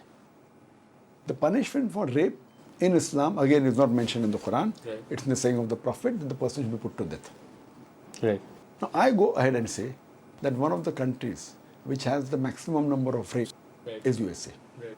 According to statistics of FBI, as I mentioned, in 1990 alone, on an average, every day, 1,756 cases of rape took place. Right. According to the statistics of the US Department of Justice, 1996, every day on average, 2,713 cases of rape took place. That means every 32 seconds, one rape is taking place. And as I was mentioning, first the Quran speaks about the hijab for the man, then for the woman. It says in Surah Nur, chapter 24, verse number 30, say to the believing man that he should lower his gaze and guard his modesty. Right. That means whenever a man looks at a woman, any unashamed thought, any brazen thought comes in the man, should lower his gaze. Right. And after that, the hijab is mentioned for the woman, that she should cover up properly. So in America, if every man, when he looks at a woman, any brazen, any unashamed thought comes, he should lower his gaze. After that, if all the women in America, if they wear a complete hijab, complete body covered, the only part that is seen is the face and the hands up to wrist. And after that, if any man rapes a woman, capital punishment, death penalty. I am asking the question, will the rate of rape in USA, will it increase? Will it remain the same or will it decrease? It will decrease as practical law. And I've asked this question to thousands of non-Muslim people who have in my talk, that God forbid, and I'm asking you also, God forbid, someone rapes your mother, God forbid. And if the rapist is born in front of you, Right. and if I ask you, what punishment will you give that rapist? What punishment will you give him? It will be the death penalty. Death penalty. Right. But natural. So why these double standards? Someone rapes your mother, you want to say death penalty. Someone rapes somebody else's mother, you say death penalty. It's a barbaric law. So Islam is the most practical religion. That's the reason the least rate of rape in any country in the world is Saudi Arabia. So what I'm trying to say, that this is the law of Almighty God. There was another statement again which has been taken up because of this controversy, which is about women invite molestation by wearing revealing clothes. No, it was Western women. The quotation allegation against me Right. in the Sunday women, Times right. was Western women, Right. because they were revealing clothes, Right. they invite molestation. Molestation. Right. Would you like to clarify that? Yes. Never ever have I said Western women Right. invite people, the molesters and rapists because of it. What I give, normally I give an analogy. That if there are two twin sisters who are very beautiful, if they're walking down the streets of the city where I go. If I'm in Bombay, I say walking down in Bombay. Right. If I'm in Dubai, I say in Dubai. If I say in London, I say in London. If two twin sisters were equally beautiful, very beautiful, walking down the streets of Dubai, walking down the streets of London, and if one twin sister is wearing a hijab, complete body covered, except the face and the hands up to the wrist, the other twin sister, she is wearing Western clothes, mini skirts or short, or a low neck or a deep neck. And if both of them are walking down the streets of Dubai, and round the corner there is a hooligan waiting for a catch, maybe it is a girl. Which girl will it is? And the answer is, but naturally the girl wearing the Western clothes. That doesn't mean I'm degrading the Westerners. I'm saying clothes which are revealing.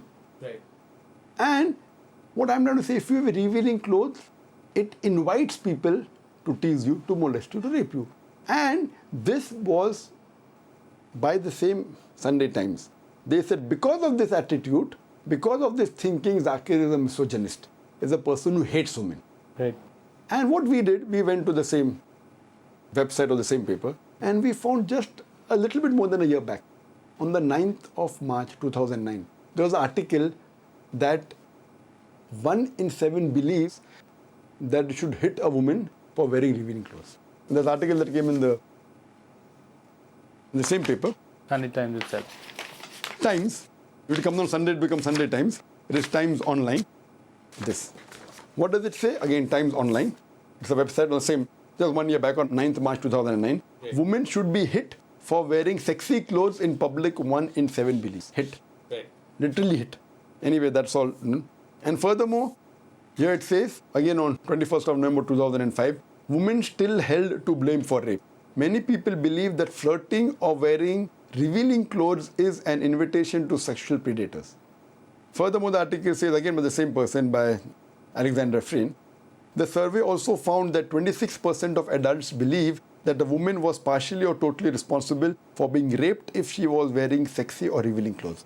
Now, I did not use the word sexy because I finished too obscene, to use in my lecture. I said revealing clothes. So because of this views, they call me a misogynist. I'm asking the same newspaper.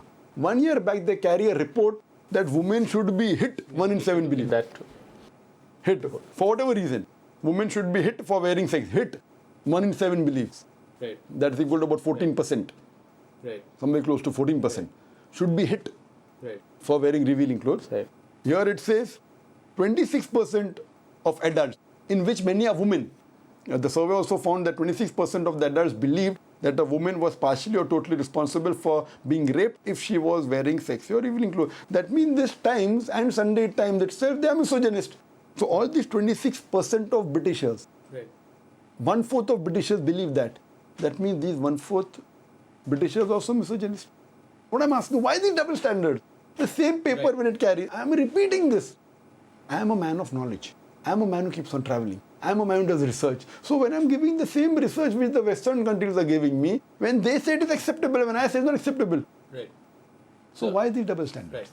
I'm just asking you to clarify your viewpoint on that. Correct. So what is, for example, when we are talking about that, we are talking about the two examples, the examples of the twin sisters. Correct. Right. Now, from there on, what would you say? I would say I would be amongst one of these 26% of Britishers who have this view.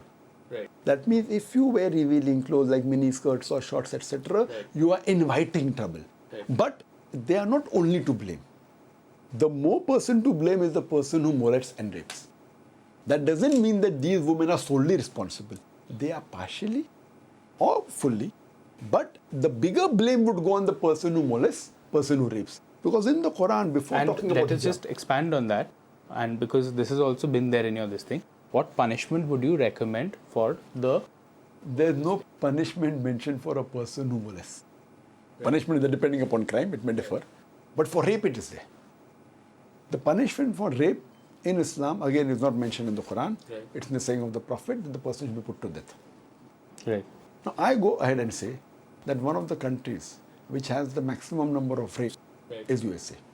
According to the statistics of FBI, as I mentioned, in 1990 alone, on an average, every day, 1,756 cases of rape took place. According to the statistics of the US Department of Justice, 1996, every day on average, 2,713 cases of rape took place. That means every 32 seconds, one rape is taking place. And as I was mentioning, first the Quran speaks about the hijab for the man, then for the woman. It says in Surah Nur chapter 24 verse number 30, say to the believing man that he should lower his gaze and guard his modesty. Right.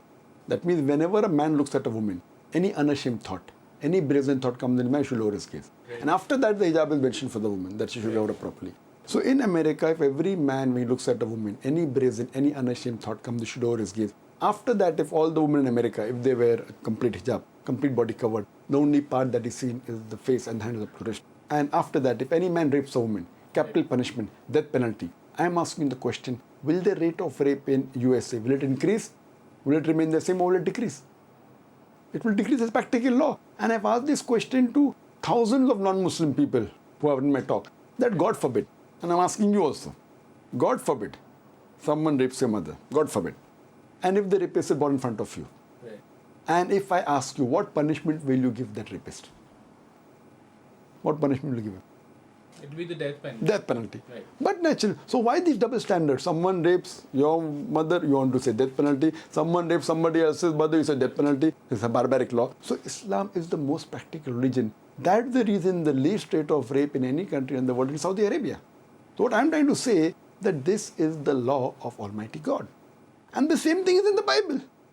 Even in the Bible, death punishment for adultery is death penalty. Right. Same for the rape. Right. It is death penalty. So just because people don't know what the Bible says. So Bible says that, Quran says that. Right. So that is the reason this is in context, what I mentioned. But people misquote me and they try and malign and say that I'm a misogynist. So you said that prasad is forbidden, and to say Merry Christmas, this is another thing that was brought up. So what could you just talk about your stand regarding prasad? Regarding prasad. Prasad, as you know, is food given by some of the Hindus to a deity. Right. Though, as you know, I mentioned earlier that in the Vedas, Right. idol worship is prohibited. But yet there are many Hindus who believe in giving food to a deity, to an idol. Now, in Islam, there are no less than 4 different places. It's clearly mentioned. In Surah Baqarah chapter 2 verse number 173, in Surah Ma'idah chapter 5 verse number 3, in Surah An'am chapter number 6 verse number 145, and Surah Nahl chapter 16 verse 115, which says, حُرِّمَتْ عَلَيْكُمُ الْمَيْتُةُ وَالدَّمُ وَلَحْمُ الْخِنْزِيرِ وَمَا أُهِلَّ لِغَيْرِ اللَّهِ بِهِ. Forbidden for you for food are dead meat, blood, the flesh of swine, and any food on which any name besides Allah's name is taken. So in Islam, if you eat the food on which any name besides God's name is taken, it is prohibited. So based on this, anyone who gives food and takes anyone's name on that food besides Almighty God, even if he takes the name of any human being, it is prohibited. So based on this, I did say in some of my talks or question and session that for a Muslim, eating prasad is prohibited because that person has taken the name of a deity on that food. It becomes prohibited for a Muslim.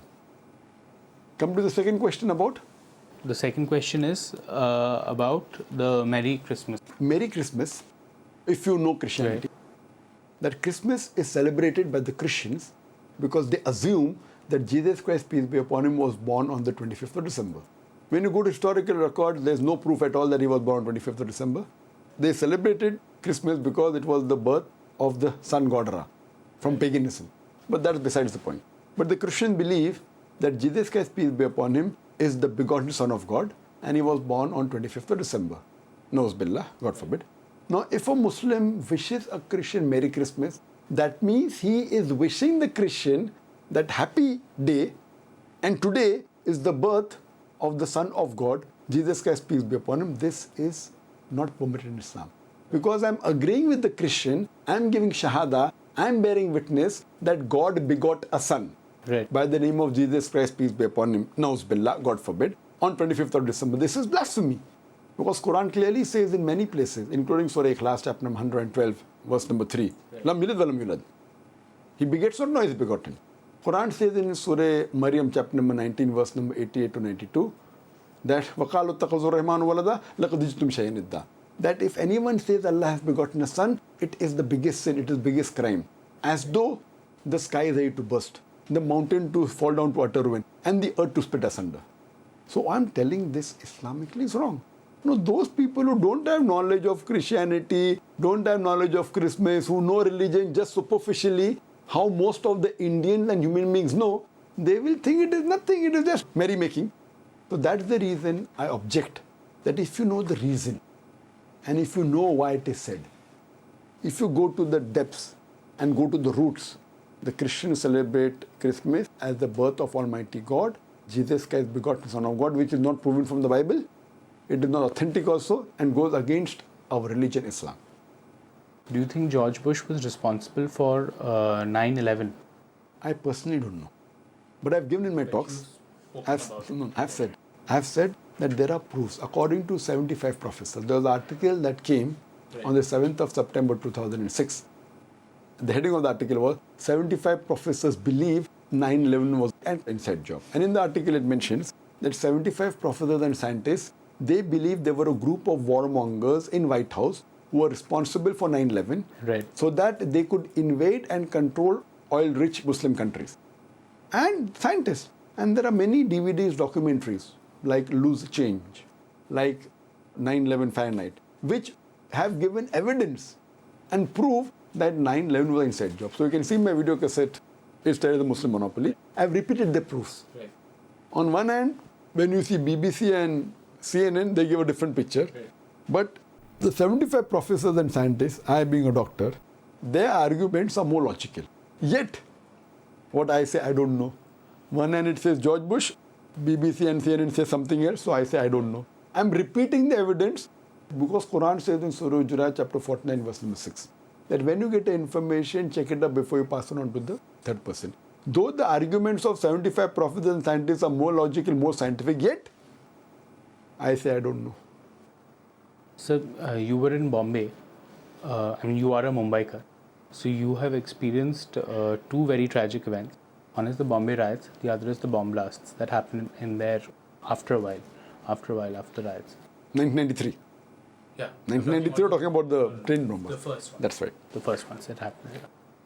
Now, at that period, what period, I'm not sure about which period. 1993 was the bomb blast. Right. 92 was the riots. Right. 6th of December. Had you started on your path? Had you started preaching? Yes. What was your reaction? Because this was at the time of turmoil basically for Bombay. So what was... Regarding this question, I've given the detailed answer in my talk, is there is a Muslim monopoly. Right. The riots that took place after the event of Babri Masjid demolition, Right. 6th of December 1992, there was riots and hundreds and thousands of people were killed in Bombay and other parts of India. I said it is mainly politically motivated. I am very clear of it. That though there was a High Court decision saying that no one should gather at the disputed site, yet there was a big gathering. It was a gathering by the opposition. The political party which was in power could have easily prevented it. They did not prevent it thinking we'll prevent, then we'll lose the seat. So main responsible is the political party in power.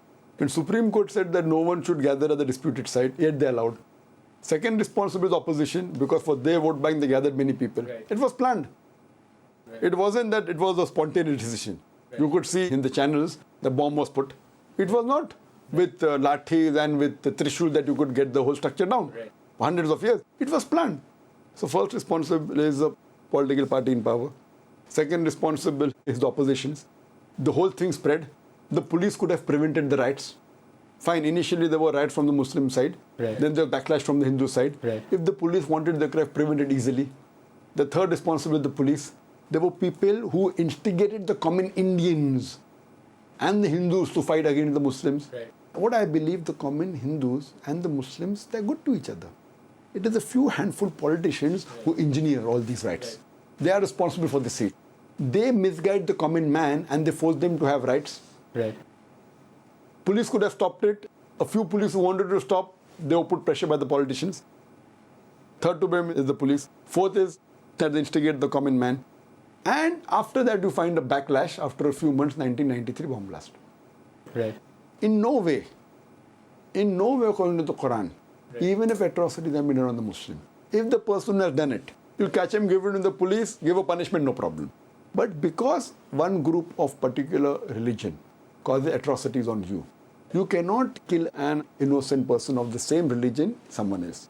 So 1993 bomb blast that took place was a reaction, wasn't planned. According to Sri Krishna Commission, Right. he said the riots of Gujarat were planned. But the bomb blast of 1993 was a reaction. But even though it was a reaction, fine, many Muslims are happy, at least now Muslims can stand up, we were afraid, we were scared. Irrespective of that, According to the Quran, it was wrong. Quran says in Surah Maida chapter 5 verse 32 that if you kill any other human being, whether Muslim or non-Muslim, unless it be for murder or for spreading corruption in the land, it is as though you have killed the whole of humanity. And the Quran goes further and says if you save one human being, whether Muslim or non-Muslim, it is as though you have saved the whole of humanity. Right. So killing any innocent human being is prohibited. Right. So whether Muslims were able to stand up and live, that's secondary. They killing innocent people because they killed more than 100, 150, 190, whatever the figure was. Right. It is to be condemned. Similarly, there was a person who asked me the question in the same lecture yesterday as a Muslim monopoly. He told me, a Hindu told me, that Zakir, the Muslim, many were killed, many of the mothers were raped, the houses were robbed. If I was in that situation, I too would have done the same serial train bomb blast in Bombay on 11th of July like the Muslims. Right. And everyone clapped. Hindu saying that. I said, what you're talking and what you're saying is like a normal human being. And I agree with you, a normal human being will say such a thing and think in such a way. But I cannot do that. Why? Because I'm a Muslim and my Quran does not permit me that. Those who did the Gujarat riots and killed thousands of Muslims, if you catch them, give them to police, give them punishment, no problem. But you can't blame an innocent Hindu of Bombay for what happened in Gujarat. So in no way, what you're saying is a normal reaction. What I say, Islam does not permit this. And I condemn even the 11th July train bomb blast in Bombay, where more than 180 people were killed. In no way justified because I'm a Muslim. Right. What you're talking is with emotion. Right. And I really sympathize with you. But Islam does not permit, and I'm a Muslim. You cannot kill because, as I mentioned, Surah Maida chapter 5 verse number 32 says, if you kill one innocent human being, you have killed the whole of humanity. So these are my views. With these views, how can the UK government say I'm a person who promotes terrorism, Right. I'm a person who promotes violence? They're quoting me out of context. Right. And Theresa May even objected to my statement when I said she took out a quote, one of the 4 passages she objected to. One quote was from Manchester News, Evening. This. She says, and she condemned that because I said I also condemn the killing of thousands of innocent people in Iraq, Afghanistan, Lebanon. She objected to that. Because I condemned Right. the killing of thousands of innocent, not normal, Right. innocent. Right. Some people may be wrong, Right. bad people. Right. Innocent people in Afghanistan, Iraq and Lebanon. She condemned me. And when I went to the report, she was again quoting half. Right. In context, out of context, it is the right statement. In context, what does it say? This is the Manchester Evening News, 21st August 2006. The first paragraph says, however, Dr. Zakir Naik, described by organizers as, in inverted commas, the most sought after Muslim public speaker in the world, close inverted commas, criticized the action of the New York, London and Bombay bombers. That means first I condemned 9/11, 7/7, 7/11, Right. and in the same breath I said we should also condemn the thousands of innocent people that have been killed in Afghanistan, Iraq and Lebanon. That means she wants me to condemn the killing of an American and a Britisher. But she does not want me to condemn the killing of an Afghani, of a Iraqi, of a Lebanon. What human rights does she believe in? How can she be the Home Secretary? So you did not say anything about the Shri Krishna Committee report, which was a report that was out after the riots, but it wasn't really acted on. Again, politicians. There's a big UN cry. If you see my tape yesterday, the Muslim monopoly has spoken in detail. He named the politicians who are responsible. Right. He named the police. Everything was named. They said, okay, why if the very Muslims detailed get report. agitated, to calm them, you put a committee. How many committee reports? They have put hundreds of committees have been formed Right. after so many atrocities, so many of evil. How many have been implemented? How many? So to calm the people, to calm the Muslims committee, Shri Krishna is an honest man, a just. I appreciate him and I take my hats off for him. Wonderful. Out of the way, though being a practicing Hindu, he's a practicing Hindu, he went out of the way to speak the truth. Right. But unfortunately, it wasn't implemented. In 1993, those people, after more than 10 years, in 2006, Right. after 13 years, there was a big judgment. Many people were punished. Right. Muslims were arrested.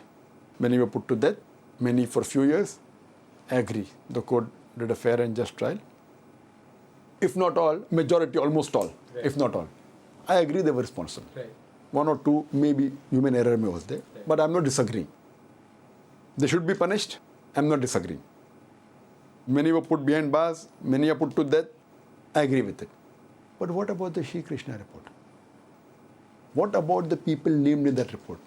Why doesn't the government take action against those people? So these are double standards. I'm for that those people who did the bomb blast, they're against Islam, against humanity, against the country, they should be punished. But what about those people who were mentioned in Sri Krishna report by an honest, upright judge? So this shows that all these are politically motivated. The politicians, if they're really truthful, if they care more for the country rather than the seat, then our country will improve and will be a superpower very shortly. Right.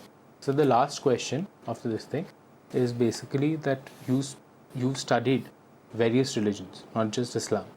Now, especially when you were studying it, when you were spending a lot of time in the beginning studying these religions and the scriptures, at that time, did you, and this is not just about Islam, but from throughout, when a person is just coming to terms with such huge scriptures and trying to get a hold of what each thing says, did you use any real life references in order to understand better or interpret what the various scriptures said?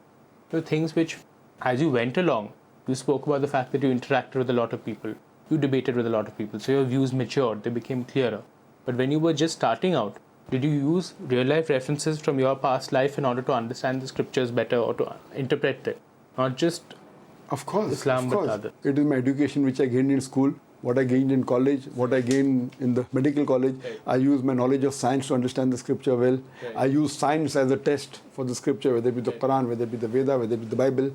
And real life experiences, as we know, the example of the twin sister is a real life experience. And the difference in my way of answering is, I give examples which a layman can understand. Real life, I give examples of school life, I give examples, and I make a person understand. Right. When I give a talk, Right. so that a person can visualize it and can think. Right. Like I spoke about the robber, like I spoke about, asked the question. So this is a different style, and that experience, but natural, the more you live life, the more you grow, the more you learn, the more you know that you know less. Right. I mean, the more knowledge you have, the more you realize that less knowledge you have. Right. So therefore I call myself a student, and I will always remain a student. Right. Thank you very much, sir.